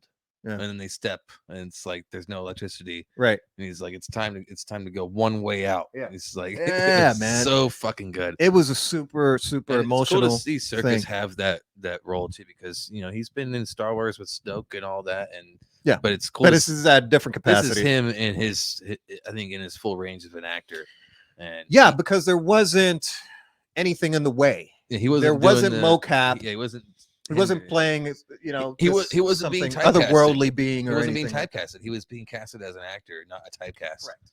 Yeah. Correct. Yeah. And so yeah, man. As much as he enjoys that, I think he really enjoyed this because you can totally tell. Yeah, we got to see his face. Yeah, which is we got to see so his face expressive. and the Yeah. nuances of his acting. It Yeah. is on and the implications point. that I think for the whole rebellion in general too is so.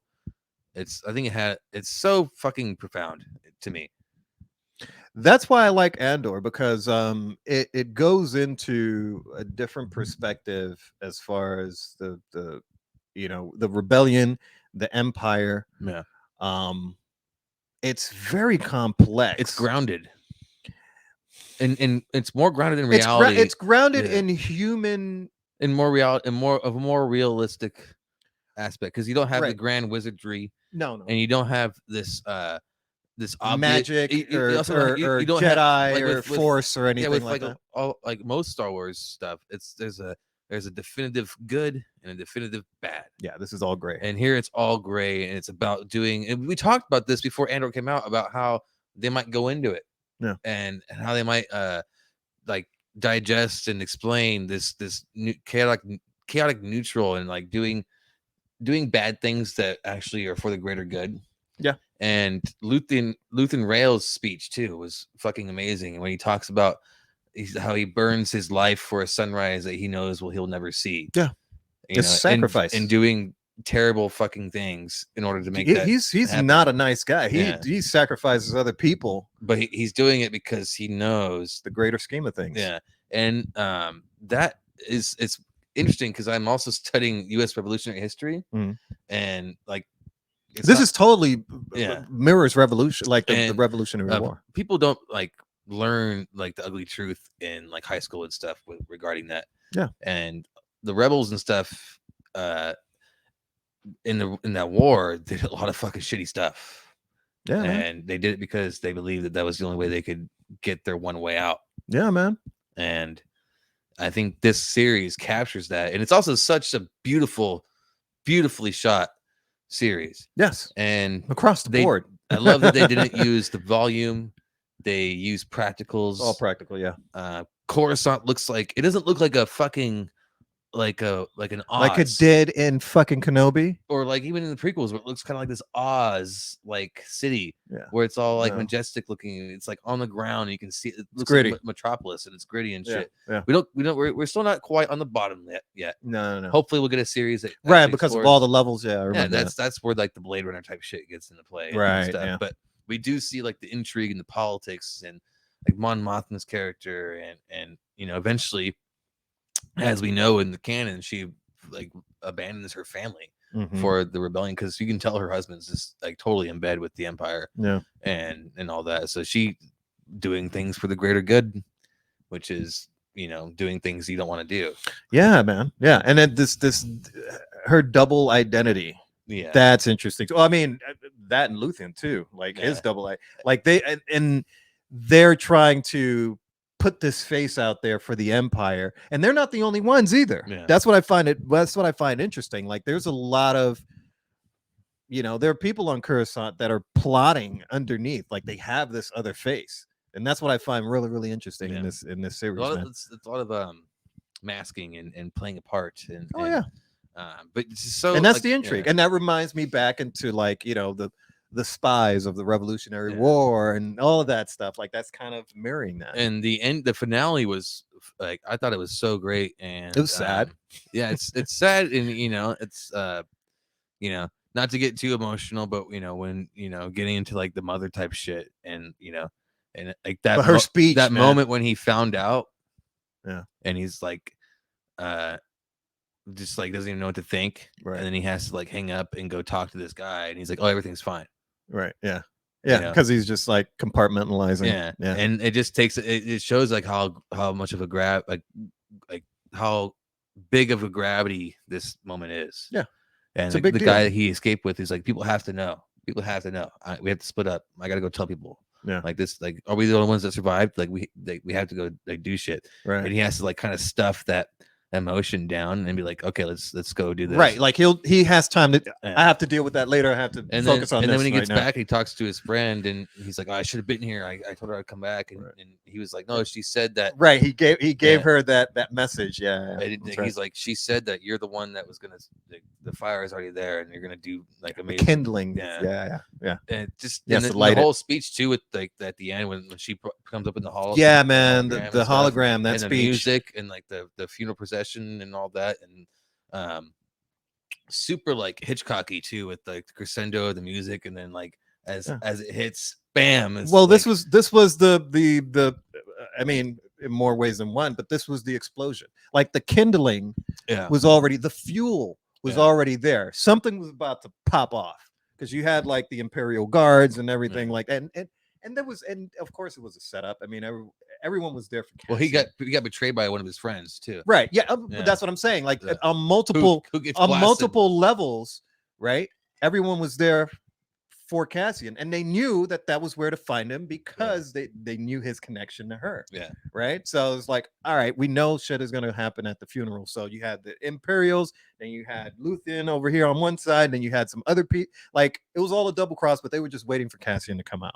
So it was going to happen, and when it finally did, that was it was the culminating of everything. You see the kid building the bomb throughout the episode. That's right. He's tinkering, and then you see him in the crowd. You're like, oh fuck, he's gonna fucking throw. And they captured his dad. You remember that? They tortured him, and did they show? Yeah, they killed him or something. Yeah, they ended up killing him. And then, like on that subject too is I forget her name, but like Cassian's love interest. That's right. Yeah, they tortured her. They had her in like, the thing. That's a serious, like really good portrayal of PTSD, where she doesn't want to even like you're being escaped. And she's like, no, they're gonna hurt me. She's like, they're gonna hurt me. And like, because she lost everything. Yeah, she lost her husband. Like, she lost everything because of him. So seeing him again is traumatic. It's traumatic to her, and she was a good friend. They beat the shit out of her so much that she thinks that they're right around the corner. They're gonna come get her again. Right. She's completely traumatized. So like she didn't. She just. He's like, no, stay away. Leaving. He's like, come on, we're leaving. She was just like, stay away. You've done enough. I've had enough of you. That kind of shit. So yeah, the acting is on point, man. The people's motivations, and that's the thing. That's why I like this as being wholly character driven. People's motivations for why they do things, you get it. It's backed by something. Yeah, like her motivation to treat Cassian that way, or her reaction, is backed by something. You see that throughout. Like you understand people's motivations. You understand Luthen's motivation.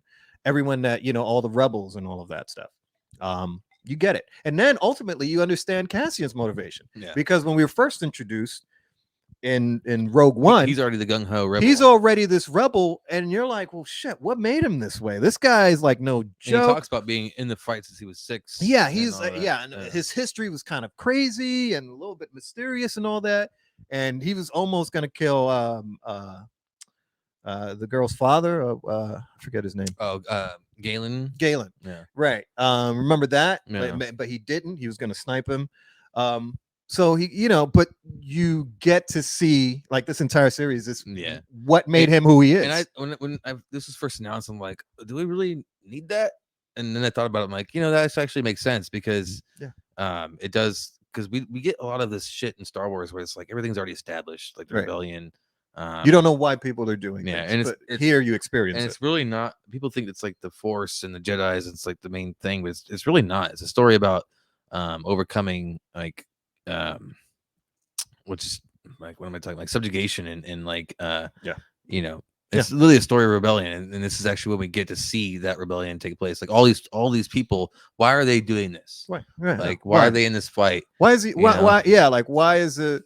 Why are they pushing against the Empire? Where do they get all these people who are fighting on their side? Like what makes the Empire so bad? Yeah, because you don't really see that in the when you're first introduced to Star Wars. They just look bad because they have like the stormtrooper shit. They look like Nazis and shit like that. But, right. Yeah. You goose stepping and all that shit. Yeah, it's crazy. I mean, they're literally called stormtroopers. So it's pretty much. But other than that, it's like we don't get the nitty gritty shit. We don't get the ground level. And this is what this series does. It gives you the common person, right? From that point of view, you don't regular need to person, have wizardry powers to make a difference. Nope. And shit like that. These are regular people, man. And that's what I think I like about this series is there's no Force anything. Yeah, we've had enough of that. They mention Palpatine by name, but you don't see him. Yeah, you don't need to. You don't need to. This focuses on the regular people and the people caught up in certain things that they can't control. The normal folk. And but speaking of like Coruscant and stuff, and just like real quick before we get into your topics, Star Wars Acolyte just started filming. Oh, nice. Okay, and they've confirmed it's 100 years before the prequels. Okay. So I don't think we're gonna get Palpatine, but we might get like Plagueis. Okay, that would be interesting. So I think we might get more of the nitty gritty too on Coruscant because it's about them infiltrating, and it's a cop type series where it's a buddy cop, and they go into the streets and they uncover these plots. But is it it's Sith based Jedi? Okay, that's what I was gonna ask. Yeah, so there's gonna be that, but we might get some of the nitty gritty of the Coruscant, like underground and stuff like that, and the criminal aspect. So I'm looking forward to that. That would be interesting. And it's the guy from Squid Game is like we talked about this in the last podcast. Yeah, that's right. Like he was all coming up, but they just started filming, so I think maybe 2024 we might get this. Interesting.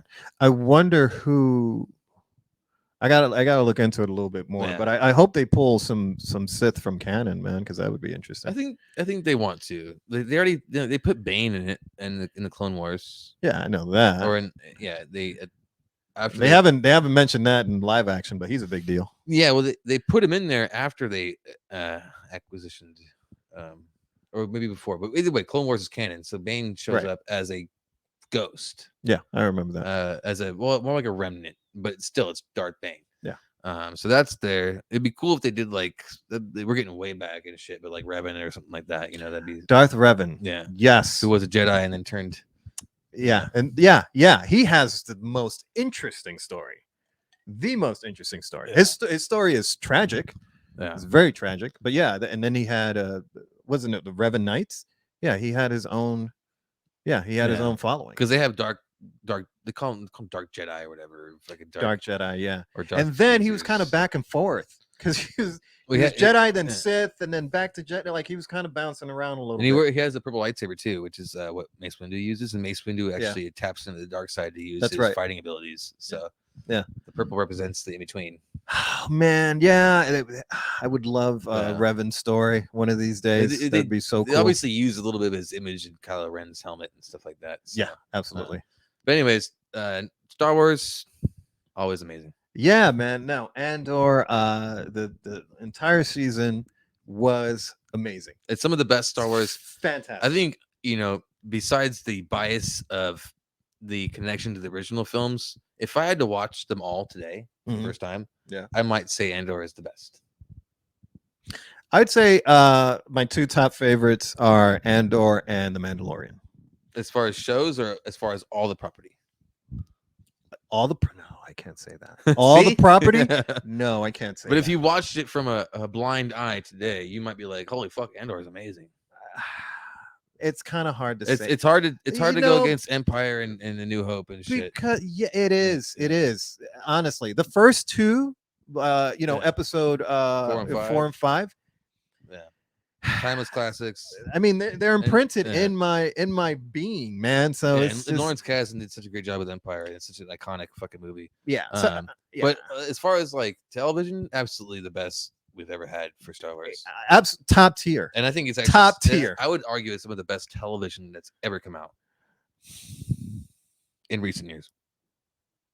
This year, That's heavy. That's pretty heavy, man. That's I put it like top 5 for me. that's pretty heavy.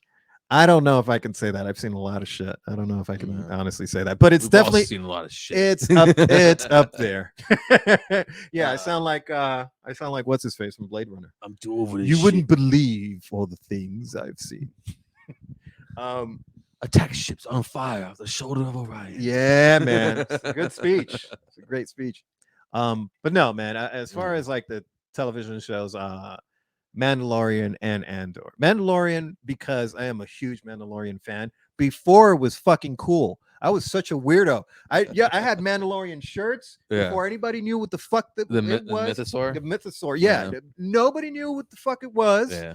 I had a book that was the Bounty Hunters book that I got for Christmas one year. Did you ever, like, just real quick, in the Solo movie, did you notice there was a Mythosaur skeleton? No, I did not. Missed that. Oh yeah. But yeah, man, Mandalorian, it has a special place in my heart. What? How in the shit? Really? That's totally a Mythosaur. I'm showing you a picture, guys. Oh, that's near the last scene, isn't it? Yeah. Okay. Totally a Mythosaur. Okay. Okay. Interesting. That's a fucking low quality picture, but I'll find something. Okay. All right, that's my movie stuff, and now it's Elsa's turn. All right. Oh wait, Devotion. Gotta talk about Devotion real quick. Did you not say it? Did you No, not talk about it? No. Are you sure? We'll segue into it once you go. We'll segue into that. Okay. So let's see. Yes, I saw a couple of things. I saw 3 shows and 1 movie. I'll start with 3 shows because there isn't much to say and it's pretty lengthy. But all right. So first off, I'm going to start off with White Lotus on HBO. I saw the first season back in the day. Yeah, when it came I saw the first season. 2, I got, I'm into the second season midway. Fantastic fucking show, man. Yeah, it's been a while since I've seen it, but I remember enjoying it for sure. Yeah, it's crazy. It takes place. Timothy Zahn, right? Yeah, that's right. Yeah, he's in it as well. The premise of this whole series is that the White Lotus is the name of a hotel. Yeah, and this hotel is in Hawaii. So that's the setting. It takes place modern time. But it's a bit of a shit show because of it's a series about all the goings and the happening ons of this famous hotel. So you have rich families coming in. You have all these people staying there, celebrities and all that stuff. But then you also have the hotel staff, and they're fucking nutty, and they have all these different personalities. So it's kind of crazy. It's a little bit of a shit show. All kinds of stuff are happening. The hotel manager is all over the fucking place. He's recovering alcoholic. Oh yeah, I know you're talking about. Yeah. You know the hotel manager, right? Yeah. So that guy made the show. He was pretty interesting. So he's a recovering alcoholic that ends up going, relapsing and way far into the deep end. Like where he's doing coke and Murray Bartlett. Yeah. He's great, man. Yeah. So he starts doing all kinds of drugs while he's on the clock. Everything, and that's just one side of things. So you have all these characters that are interacting with each other, and they're very interesting characters. You Oh, know, Steve Zahn. I got it wrong. yeah, Steve Zahn is in there, so he's the dad Yeah. of this one family, and his wife is like this big tech CEO, and his whole family's kind of all over the place. So they're on vacation. The daughter is a little weird. She brings her friend along, and her friend is, um, I guess the daughter is jealous of her, and it's like the friend is almost like a plaything for the daughter. Now this is like a wealthy family, Yeah. so the friend is a minority, right? And she's almost like this tag along kind of friend. And whatever the friend has, she wants, you know, the daughter wants to take away from her Okay. because of this privilege that she has. So it's interesting. And then Steve Zahn's character finds out that his dad was gay. And and then he thought his dad, no, he thought his dad died from cancer, but his dad really died from AIDS and never told anybody. And then he finds out from his dad's brother.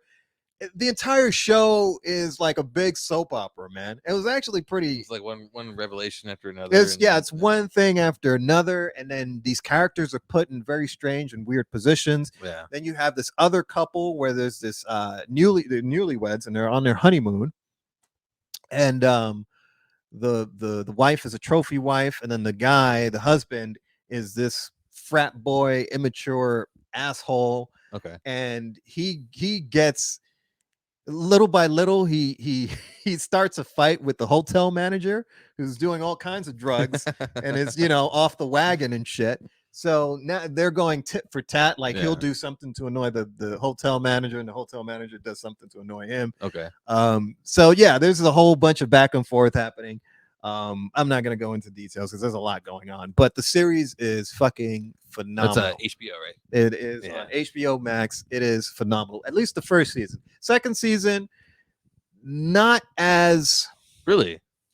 Yeah, starts off. I've heard a lot of like good stuff. No, it's good. It's good, but the first season really got me because it started off kind of crazy. Yeah. Second season starts off a little bit slow, kind of. Well, it's already that's kind of what happens. Is like the setting's already established, and it's like you're not gonna come explosive with.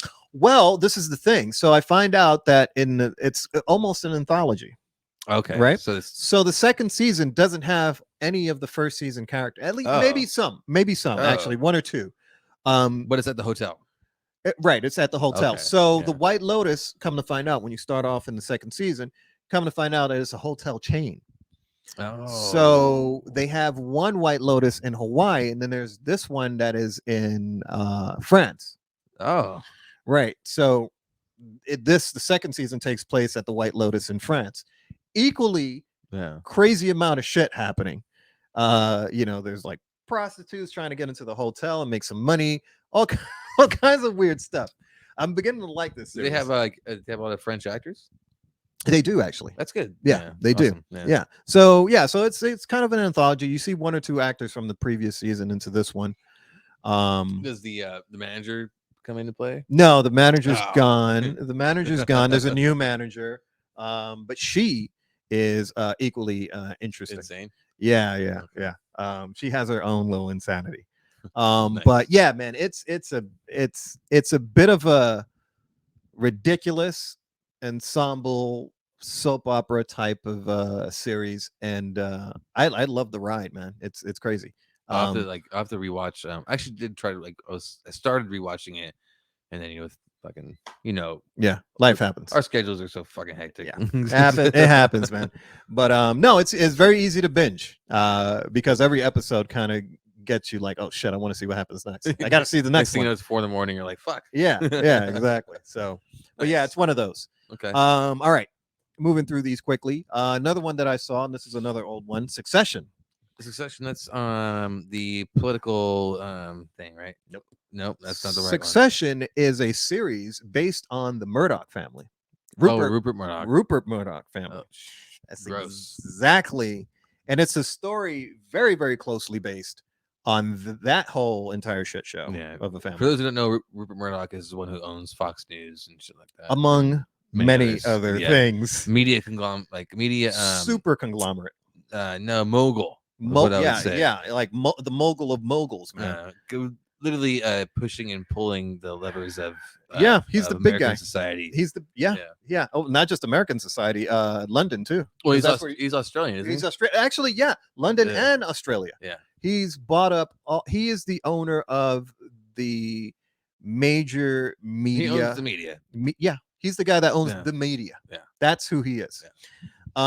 Yeah, man. Rupert Murdoch is the monopoly guy. Evil motherfucker. Yeah, he's manipulative. I suggest that anybody in the film or entertainment industry learn and study the Murdoch family and Rupert Murdoch himself.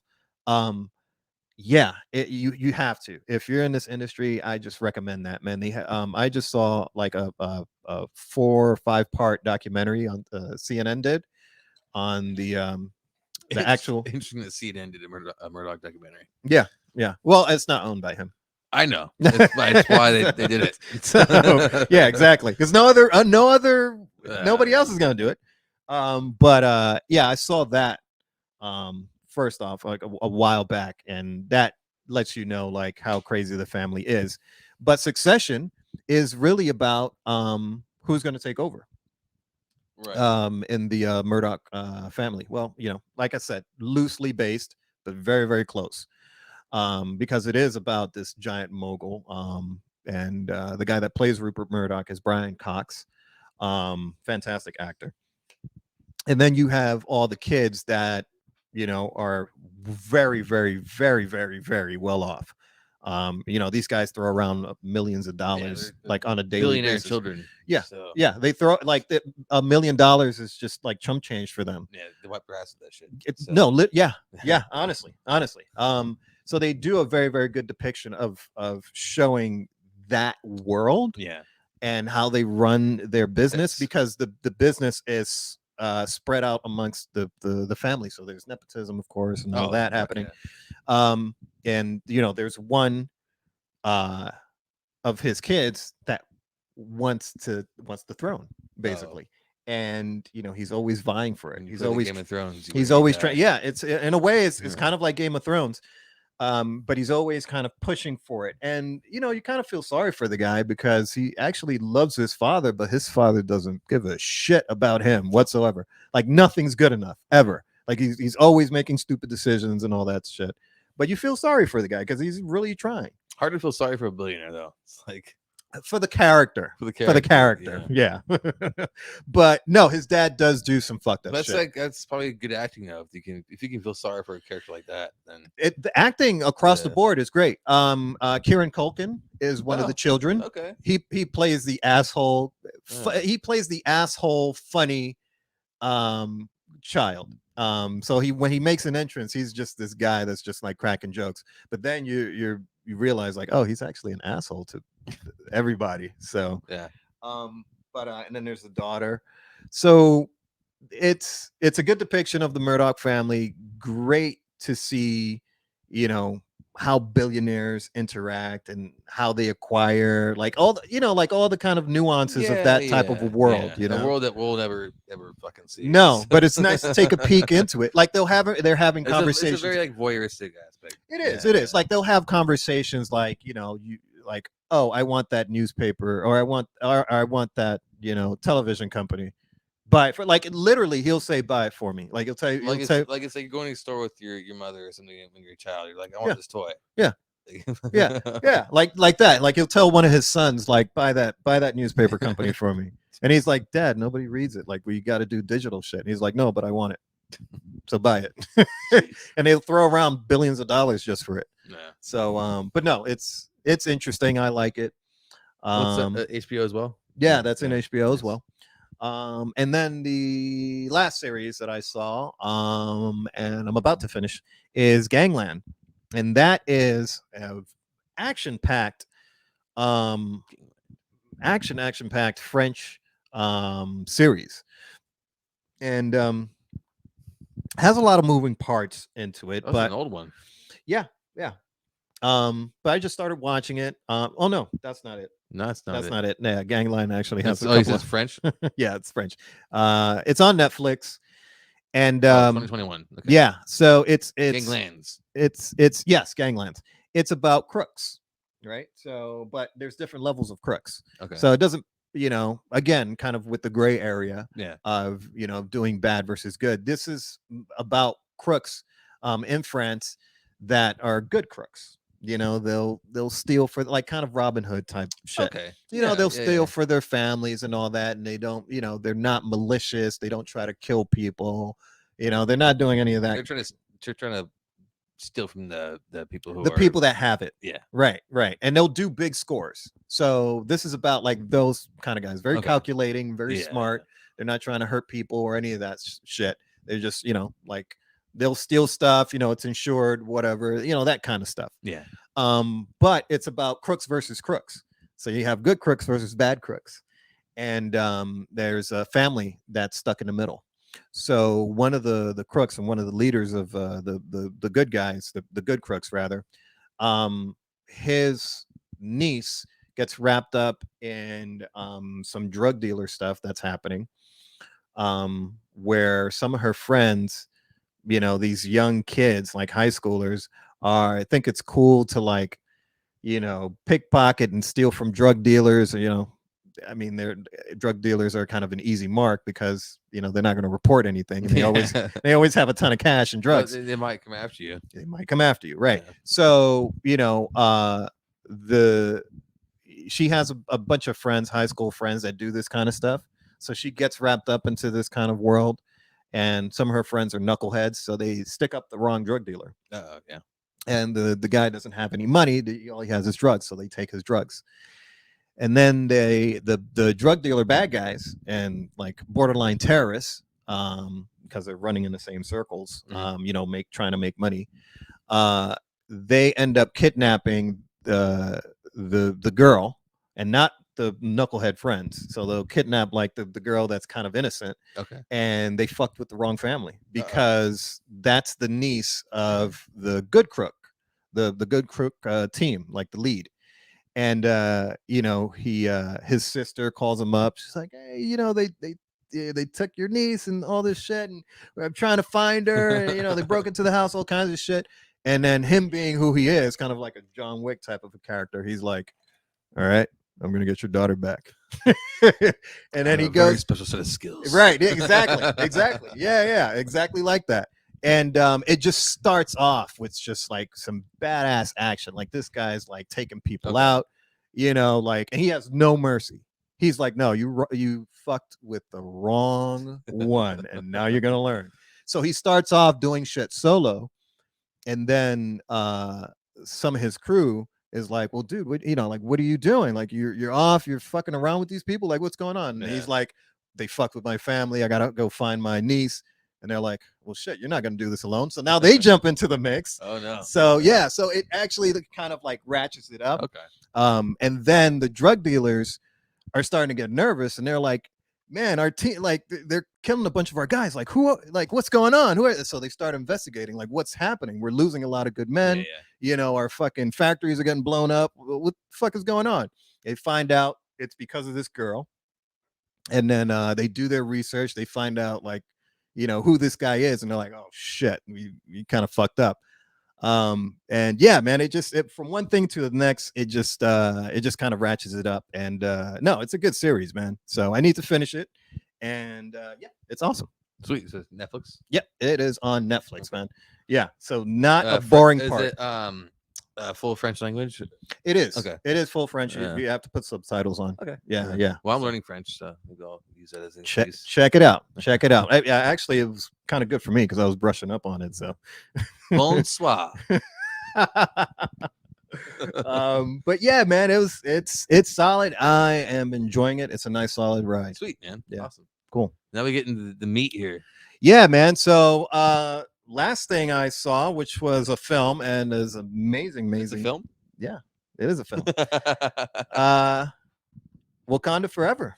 Nice. Yeah, man. So I saw that. We were supposed to go see it, but Allison fucking he ditched me, man. I'm sorry, man. I ended up going and seeing it, man. Our schedules are all crazy. Yeah. But yeah, I'm glad one of us watched it because it's like we talked about it, and then it's like never got around to like actually talking about it. So and it spoiled it for me. I'm totally fine with it. So yeah. Yeah. Okay. it's not too much to spoil, of Did it course. live up? Oh, Yes the and son. no. Yes and no. And it is hard to live up to the first one Of course, it's, because it was so without good. Chadwick too. It's like Right. he was the spirit. Right. He Yeah, was this, he carried that movie, yeah. and you understand, you see the And difference. Shuri was such a back character, like a background character. She didn't carry this movie. Yeah, And that was the thing. the spectacle probably wasn't around her, was it? Or was it more around like the idea of Wakanda and It was Namor? around the idea of Wakanda Yeah, as a whole. yeah. But there wasn't just one character carrying the movie. There wasn't any like there wasn't a fucking main person who you could rally around. No, and that's what I'm Yeah. saying. You can see the difference Okay. because Chadwick was that Yeah, in the he first was one. the essence of it. Yeah, Yeah. man, and it's hard to And he put replicate. his heart and soul into that shit. So Yeah, dude, while yeah, he it was was a dying, fantastic so, performance, man. yeah. But and then all the stuff that was happening and the story that was told in the first one, that was major. That was huge. There were a lot of heavy elements Mhm. to that. Especially what was happening within Wakanda, and the separating and then kind of the civil war that was happening there, and then also with The Civil War. yeah, at the end, because Okay. they were fighting against each other, I didn't know that. and yeah, and you remember like the part where the rhinos came out, like Yeah. they were Yeah. fighting amongst Well, each that other. was like with the different like there was always they always had these Different tribes. Yeah, Right, it but was that's what I mean. There was a yeah. civil war Okay. because his friend, played by the actor, I forget his name, Daniel Kaluuya, Yeah. right? There was they were butting heads there, because of what was happening within Wakanda, and then Killmonger came into the picture and turned a lot of the tribes against T'Challa. So there were a lot of heavy elements on that, Okay. and then the philosophy of Killmonger as well, which was sympathizing with the villain, because there were a lot of people that understood where he was coming from. Right. Yeah. But shit, that's a fucking terrible way to go about it, right? Yeah. It was very like I'm gonna do whatever. I don't give a fuck if you wronged me. I'm gonna like Right. take it out on you. Right, Even though exactly. like my place of anger is genuine, my reaction to it isn't. Right. It's not It's the not right thing. way to do. Yeah. So that's why I'm saying that It's the not only anti-hero, but like you could sympathize with the villain. you can understand from their point of Yeah. view, which is great. That makes a good villain when you Right. can sympathize. Yeah. Exactly, and that's the whole point. With this one, it didn't carry that same amount of content or subject matter that they were Okay. trying to discuss. Yeah. It did, however, focus on a sister dealing with grief, Mhm. in a major, major way, because there's just more than one grief, actually. Right. Wakanda's in bad shape, and that's because of Namor, and I'll get into that in a little bit. So it's really about Shuri just not wanting to take the mantle. That's number one, because she feels like it's disrespect to her brother. She's still not over that. She doesn't want to be a Black Panther. And it isn't until something happens that she feels like she needs to take revenge. Like things get to a certain point where there's no turning back now. And she turns her grief into anger and vengeance. And then now she dons the mantle, but she does it in a negative way. And very similar to Killmonger. So she mirrors Killmonger, in that sense. And he also does an appearance in this film. What I thought was very, very awesome was how they dealt with T'Challa's death. So did they do it like a good send off? They did a great send off. Okay. Fantastic Yeah. one. Kind of got choked up the way they did it, which was very, very beautiful. The movie starts off just dealing with that. Like, Good. we're gonna get out of the way. Get it out of the way, get to the point. Yeah. And it deals with actually T'Challa having cancer, Okay. being unwell, and and it starts off with the perspective of Shuri, where she's scientific and trying to help her brother. Mm. So she's looking for. Do they actually like? How do they? They don't show him. But he's still alive in the beginning. At the beginning, he is deteriorating. Dying. He's deteriorating, and it's just like the last ditch effort. So Okay. she's in the lab trying to find something, a something, cure, something to help her brother. Desperation And yeah. some kind of But he because you dies, got to remember obviously. that Wakanda's in a different state because the you remember the flower, the potion that they drink? Yeah. That's all gone because Killmonger destroyed all of it. Yeah. So that power isn't there anymore. He doesn't have that thing that he used to go to. So they're dealing with the effects of Killmonger kind of destroying a lot of the things in Wakanda that they didn't have, they don't have anymore. And then now she's trying to save her brother with whatever resources they have at the moment. And while she's frantically like trying to solve the big problem, he passes. He passes. And then they is this like the first 20 minutes? Yeah. Yeah. Okay. Starting off immediately. Yeah. That's how you deal with it. And they don't show him at all. That's good. They show the I think it would be disingenuous to do some kind of CGI or something. No. Yeah, and they didn't do any of that. Yeah, it'd be offensive to his, like, it's so new, and the way he went out was, he went on his own terms. So yeah, man. Let him rest. Yeah, like a champ, like a champion. And you see the real grief, like the real emotion, because it's real, because they had that of that. Right, they tapped into that. Yeah. Immediately, that's what they deal with. It's like this is what we're going to talk about here. Yeah. The mother, Queen Ramonda, she walks in, and then Shuri's like still working, and then she's like, "It's gone." Yeah. It's like this. She's like, "Stop." Yeah, stop. That's it. She's like, no, we gotta still, and she's like, no, that's it. That's a common theme too, in like a lot of like death stuff in film. It's like the person who's trying so hard to save them doesn't want to hear it, that they can't. Right. Yeah. Right. Very common. Yeah, so man. It sounds like they did it well. So yeah, man, and then that's how it starts off, and then the movie just kind of, like I said, that's what they deal with, and the repercussions of all that, and how all the other characters, like his love interest, how they have, how she plays a part in it, and what she did. A lot of closure, a lot of wrapping up, and all that stuff. So that was good. And then the sisters just carrying this grief and how to deal with it. Yeah. But really, it's like interesting. Like, go back to like interviews that he had. You're like, what's up with Black Panther 2? And he's like, I'm dead. Yeah. Like, did he say that? He did. Yeah. Shit, man. Because his character was dead after Infinity War. That's right. Yeah. So he knew. Fucking yeah. That's crazy, man. But M'Baku, the gorilla tribe, how they deal with it as well. He plays actually a very good role model for to sure. Yeah, because he steps up as a brother, like the empty void brother figure, right? And he notices that. So he softens up, only to her, which is the funny part, because he tries to act like a big tough guy to everybody else, but like, when he has a moment, he shows a little bit of tenderness towards her. So that's very, very interesting, and he's a great comic relief too. Question: so no Doom? No Doom, which is, I didn't. I think it went above everybody's expectations of it. I thought that there was going to be another villain. However, let me get to Namor.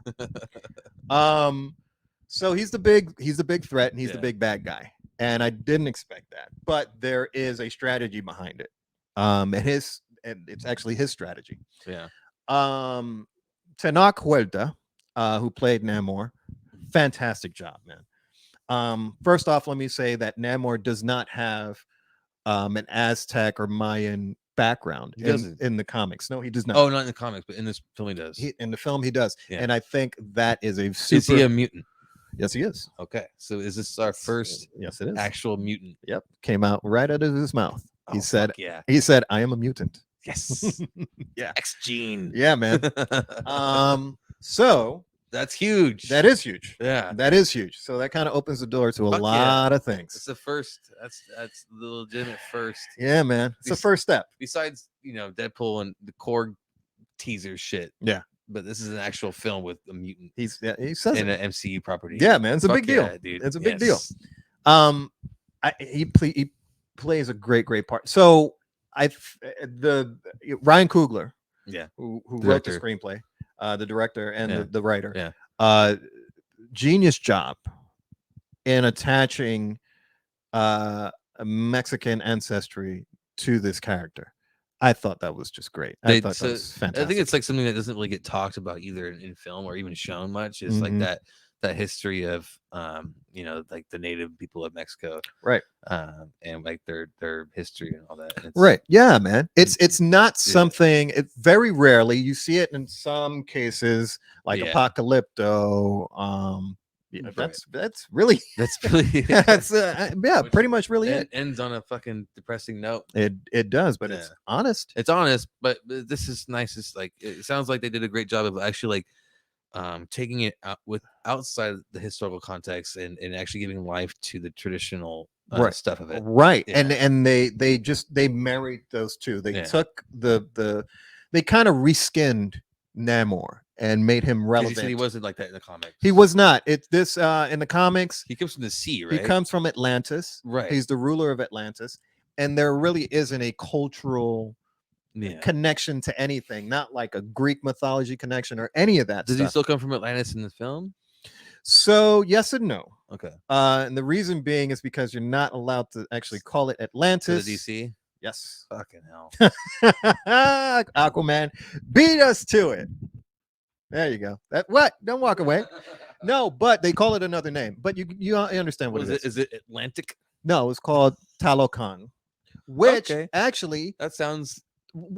honestly, I don't know, but I'm guessing it sounds Native Mexican, right? It Yeah. is, and it's actually it comes from a mythological Oh, it does. text. It taps into that. It taps into the very That's same awesome. thing. Hell yeah. So he did his homework. This is literally this is what fucking like the original Black Panther did so well is its representation.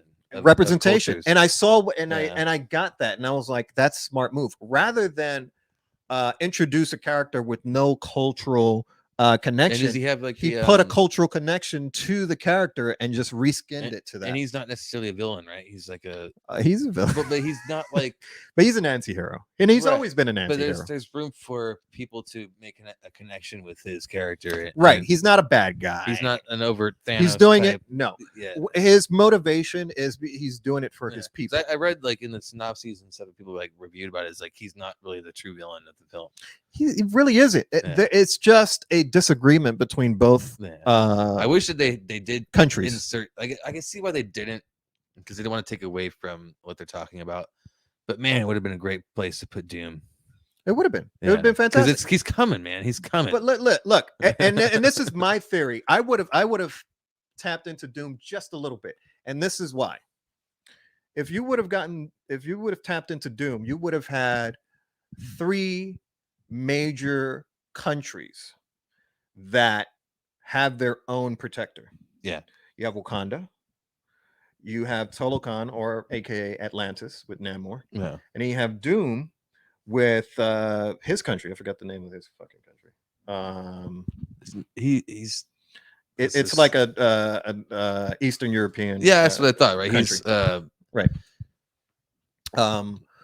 Victor Von Doom, so he's definitely fucking like Russian or something. Right? So, Von Doom. where I'll look it up. Yeah, I'm listening. So, but yeah, that would have been ideal to have, these 3 characters, but they each represent a Latveria. Latveria. There we go. That's what it is. He's from Latveria, and he's the king of Latveria. Okay. So you have these 3 kingdoms. Yeah. Which would have been fucking great. Yeah, but I can see why they didn't, because it's probably too much. It's a lot, and you're dealing. And with he needs his Chadwick's own death. And, right. There's a lot to handle, Yeah. and he needs a proper. So I'm origin. Like I don't know if you want to. I'll let you keep going. Mhm. But yeah. Yeah. I think hopefully we get some Doom shit soon, because Yes. Secret Wars is Doctor Doom. Yeah, so. man. Yeah, and he's that Marvel villain. Oh, also there's a little teaser from Ryan Reynolds on Twitter. About? He said, "Hello, what's the fucking what's the clock's name in Loki? Miss oh shit, I'm not doing my I don't homework. know what you're talking about. In any case, well, you figured that out. Back to Wakanda Forever. So, yes, it was great to attach a cultural significance or a cultural connection. Miss Minutes. Oh, the So he little says part. hello, Miss Minutes on Twitter, and that's supposedly a Multiverse. well, how they're gonna introduce Deadpool Yeah, to yeah, yeah, multiverse. Anyways, okay. But anyway, so yeah, so Atlantis is Talokan, Telecom. which is actual place in Aztec mythology. But yeah, man, everything about it looks good. You get to see the city. Oh, You they go in the water and you all that. go yeah you go they go Because in in the the trailer, water. he's like coming out of the water, like No, man, you get to see yeah. his kingdom, his civilization. But everything he does for his people. Also, he's hundreds of years old. He aged super slowly. What's So he's been all around. that pH, man? Like, Stupid. He's been around because he's a mutant. yeah. He's been around since the 1500s. Oh shit. Right. So he's seen. That's earlier than we're used to in mutant mythology. Right. So he's the first mutant. Yeah. Not only that, but then there's the historical, the colonization, because they deal with colonization a lot, yeah. but he's dealing with it Sorry. from a Spaniard Yeah. point of view. Right. So he see that. So like a little like it's like really a literal Hispanic colonization. You see type that. deal. You see that. Yeah, And dealing that's with that. that's his first. They literally address it. They literally Yeah. address it, and and that's his first look into. Oh, I need to. These are bad people. I need to destroy all of Oh, these because people. he's feeling that they're colonizers as well. Is that what you're getting at? Yeah, Okay. yeah, He pretty thinks much. that Wakanda, their people are colonizers. No, not Oh. Wakanda. That's a different. Okay. That's a different point of view. I'll get to that in a second. Who is he thinking? It's is just human beings, in general. just human Yeah. beings, aside from Wakanda, but So just human beings in It general. sounds like he doesn't come up very much. When he does come up, he's like, "What the fuck?" Correct. Yeah. He only comes up for what he needs, or if he just wants to take out some of the surface dwellers, Yeah. because he does not like them whatsoever. Yeah. They're assholes. Yeah. So, but yeah, so he comes from a particular place, and then he sees colonizers. So he spends like a couple years underwater, and then he comes back up, and then there's more colonizers, and they've ravaged his original civilization where he comes from. Yeah. Right. He sees slaves.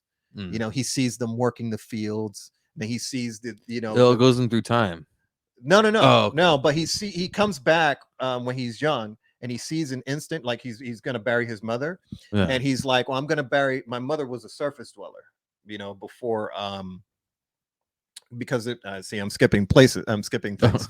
But before they went into the sea, his mother came from an Aztecian civilization, and he goes back to the surface, and he's like, "I'm gonna bury my mother here." And he's still young, but when he gets there, it's like a long time. He sees like, oh, my people are slaves. What the fuck? And then that's when he sees like, oh, these are flashbacks. No, actually, oh no, yeah, it's kind of a flashback, but Okay. he's telling his story. Is it kind of like a montage of his upbringing or whatever? Yeah. So, Shuri gets taken to the city, and then he has an entire wall that tells this story. Oh, that's cool. Right? That's cool. Like an Aztecian kind of like hieroglyphics, like a mural or like hieroglyphics, but done in Aztec type of way. Is it images? Yeah, so there's these images, cool. and then he's telling the story, and then of course you have the awesome. visual. Yeah, so that's pretty cool. Yeah. That's awesome because like you said, like that, like we said, like that type of shit doesn't get talked about. No. No. And we all we hear about is like, oh yeah, Spain came over and fucking killed them all, raped them all, and fucking. No, they go into why he hates the surface dwellers, and that's like when he comes up to bury his mother, and he sees the colonizers doing fucked up shit to his people. He's like, oh, fuck these guys. Time to kick some ass. Fuck these guys. Time to fuck them up. Right, exactly. So okay. Yeah, man. And okay, so how he becomes who he is that he takes a spoiler alert. Spoiler. The flower, the yeah, we talked about that, right? Yeah. There's a flower that's found underneath the water. So This You is know how he became. the vibranium. Yeah. It didn't just land in Wakanda. It landed in a bunch of other places because it was a meteorite. So it, Yeah. there's Yeah. different, there's rocks all over the place. So it landed in a specific Okay. place in the Yucatan somewhere out there. And there was a flower that was under in the water, like one of those caves, right, where people go spelunking. So there was a shaman that saw the colonizers taking over, and he's like, well, we need to move, we need to go somewhere. So he was guided by a vision to go into these caves where it's just water. It's like a water cave, and he saw this flower, harvested the flower. It was glowing like in Wakanda, used it and drank the thing. He gave it to his tribe, right? One of the women in the tribe was pregnant. That was Namor's mother. So Mm. she drank that special flower with the vibranium, So that and then of course that affected. that's how he became a mutant. That is. That's not the X gene. That's what that's their way of doing it. Oh man, I don't know. I don't know what I think about that. Yeah. So, so she was pregnant. She Because the drank the X gene thing. is supposed to be a natural evolution of humans. No, it was this thing. We'll see how they deal with it. Yeah. But that was their explanation, and then that's how. And then once they drank it, they all knocked out. And when they woke back up, they had blue skin and they couldn't breathe the air. They had to go underwater. Mm. So, and then that tribe ended up going underwater, and they built the whole civilization underneath. Interesting. Yeah. So that's how that whole thing started. Well, I don't know how. Yeah. That's how. That's their explanation. The X-Men, I love X-Men. Like that was like my thing when I was a kid. So I Mhm. don't know. Let's see how they do X-Men. Maybe it might be a multiple origin story where it's different type of mutants. That's possible. That'd be appropriate. I would appreciate. But I that. understood why they tied in, because it's not X-Men without the X gene. I know. But they tied in the whole, the flower and the vibranium and all that stuff. Okay. Well, we'll see. Okay, I'll give it a moment. Yeah, just give it a shot. So, but let me say this.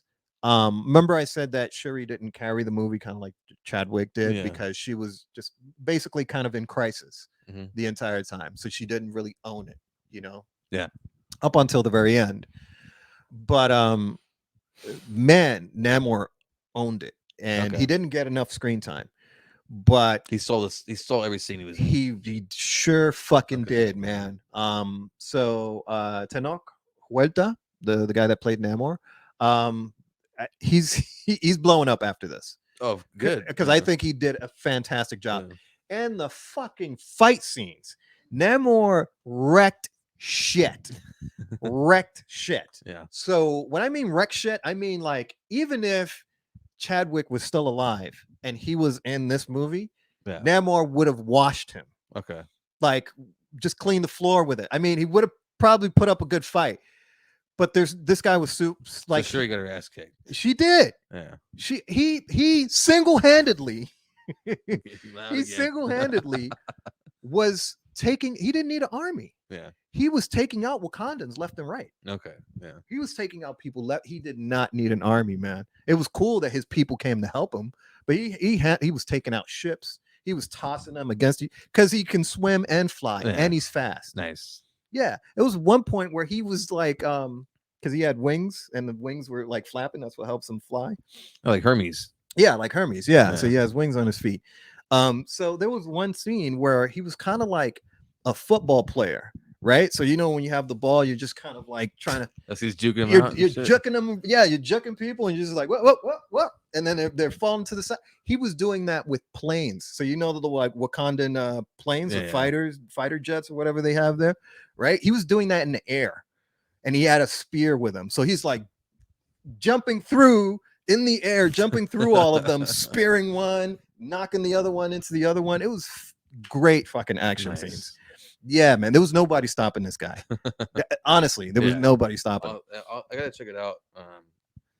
The Cinemark has this new Screen X thing where it's a wraparound screen. You did tell me about that, and it's at Oak Ridge, and I might go check out Wakanda Forever on that and see what it's all about. So, yeah, dude. I wonder how they're gonna play that, because that's pretty freaking huge. Yeah, well, it's interesting. It's your main screen, and then you have the side walls are supposed to be screens. Yeah. Well. So That's a it's long. not like it's a curved. It's literally like a screen. Right. But Almost like a 3 monitor setup. yeah, but I wonder. I How mean, it's gonna look. that's a Yeah. long 16 by because it's 16 by When I 9. looked at they played a little preview for it at Cine Arts in Santana Row, Mm-hmm.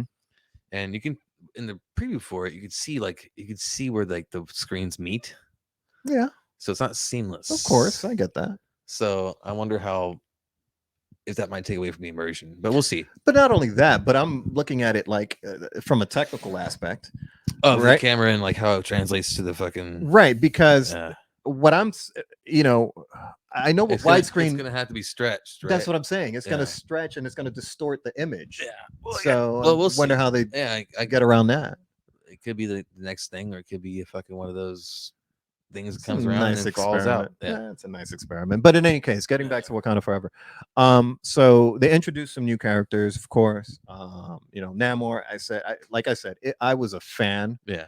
The cultural relevance and the cultural movement now that this has, where it's Latinos, Mexican Americans, and all of that. Like this is their Wakanda now. Okay. Like same thing that it did for African Americans, like the Black Panther, and Yeah. they're doing this Wakanda Forever. Yeah. Yeah. A very similar thing with Talokan and Namor, where they do something like this. Okay. They'll do that, Like a Kamehameha. and that was honestly, Yeah. honestly, where that was his kind of Symbol. Like Chadwick had this, and then Yeah. he had that. The symbol of belonging. That's correct. Yeah. But yeah, man, the scenes where he went underneath and you saw the kingdom under the water, that was cool.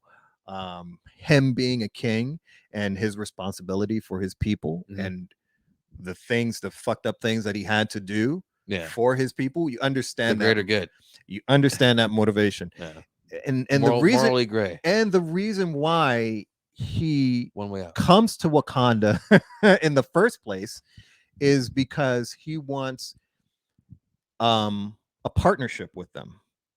And the partnership is us.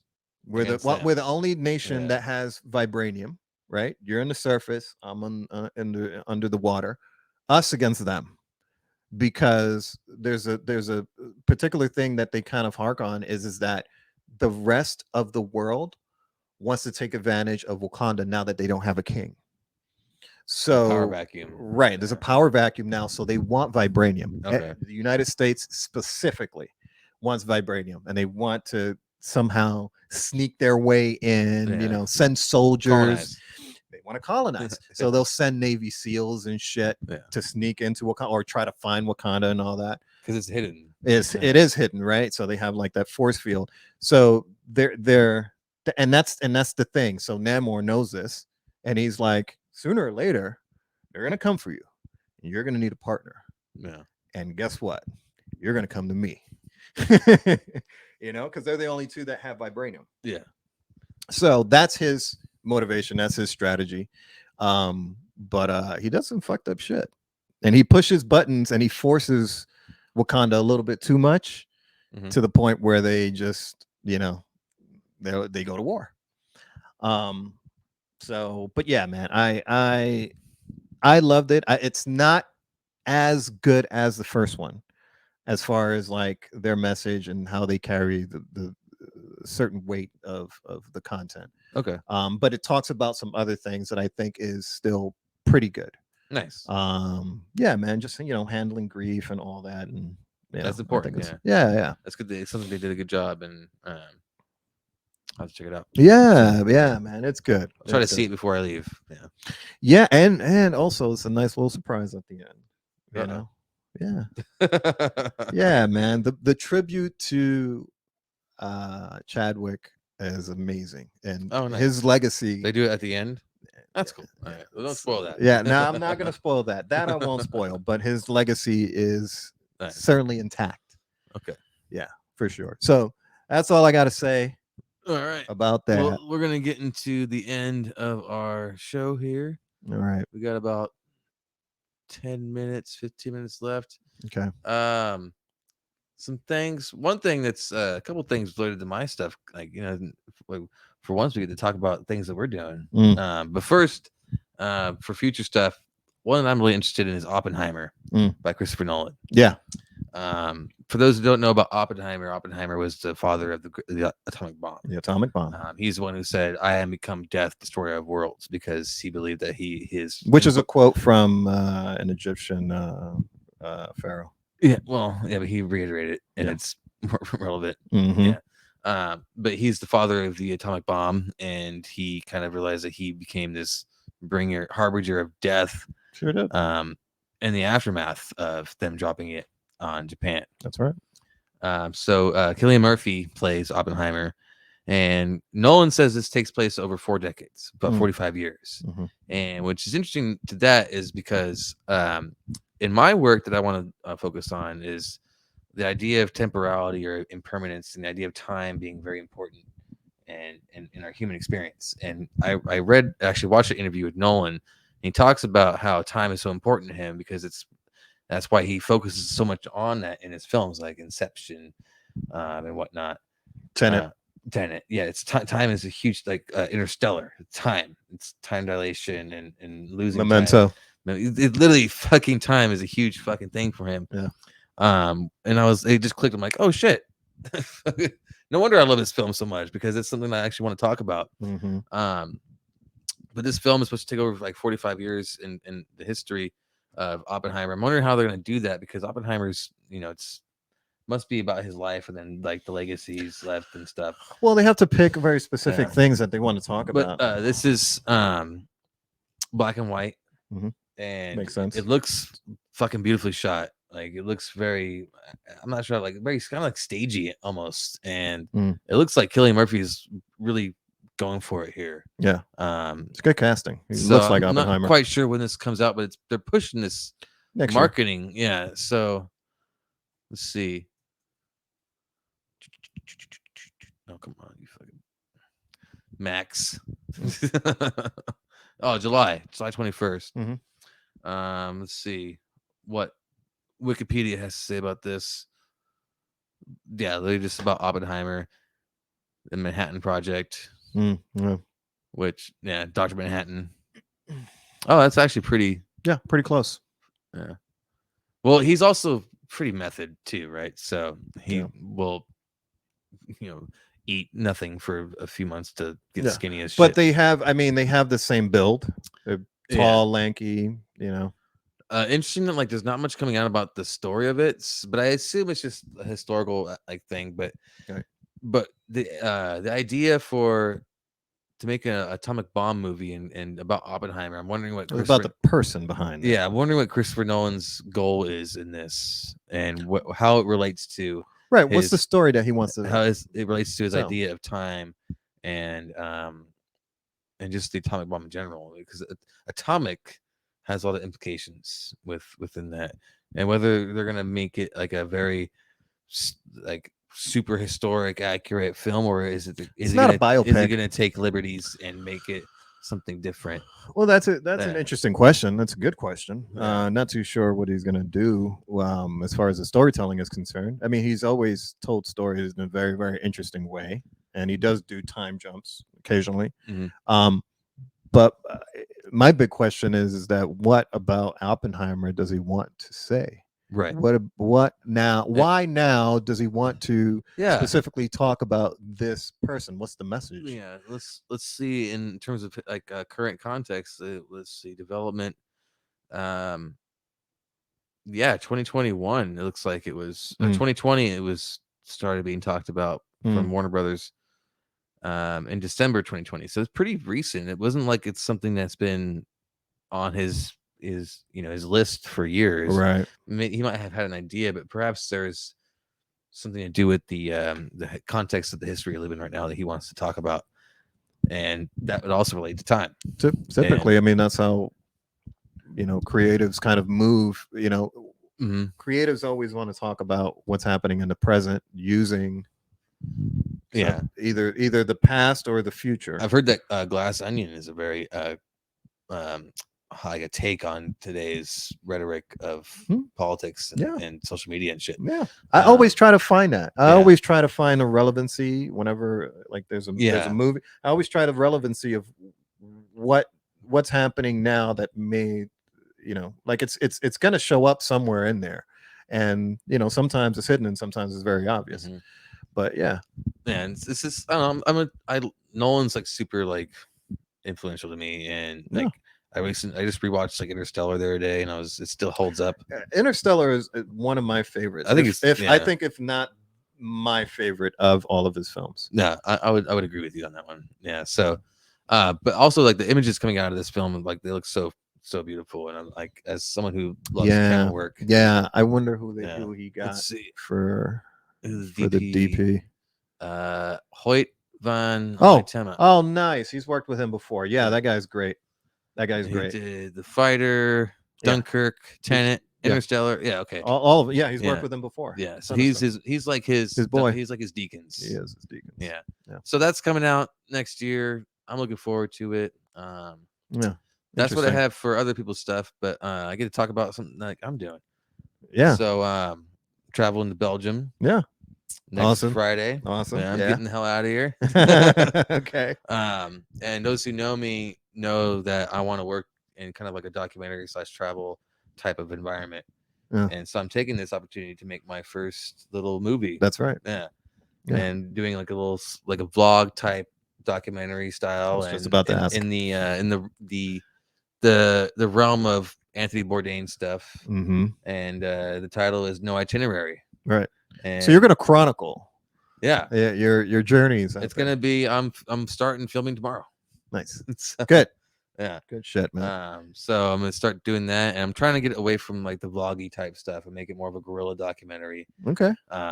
I got some people lined up to interview already, but besides that, Yeah. there is no itinerary. Right. Okay. It's just me just winging shit and going around and filming stuff. And I'm releasing it under Cinemana on February 14th, 2023. Okay. That's the goal. Cool. Hopefully it works out. All right, man. I'll be in Belgium for a month, going to Bruges. I'll Yeah. be in Bruges, and I'll Yeah. watch in Bruges while I'm in Bruges. So meta.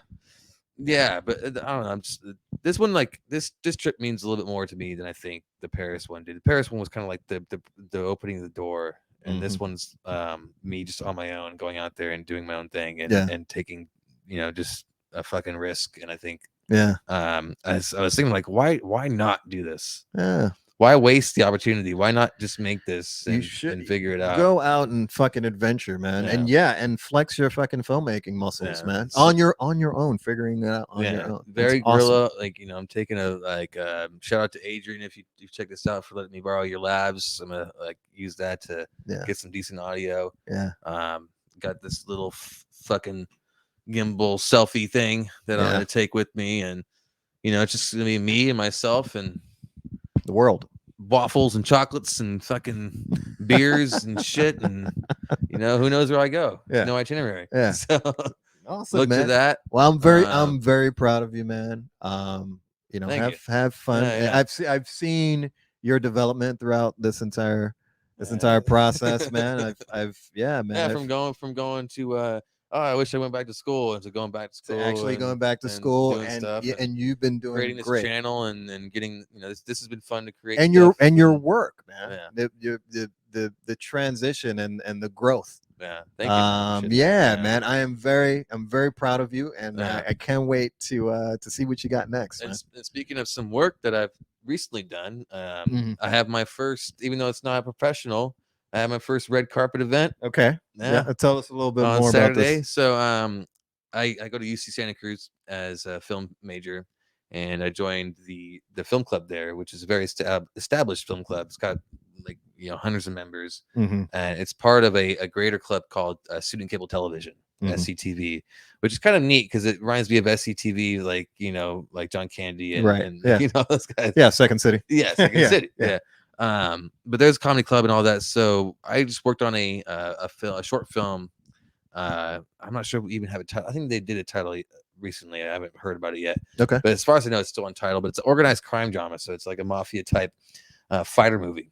and I got to be a camera op on it, and it was Mhm. fucking fun. Yeah. So, Nice. and I got Okay. to actually influence some shots. Yeah. So I was like, hey, what do we do this? And then they're like, yeah, let's There do you go. that. There you go. Like, So now you're understanding the magic that Yeah. happens on set. yeah, And it's a real thing, man. And most people don't understand that until Yeah. you're actually in that position.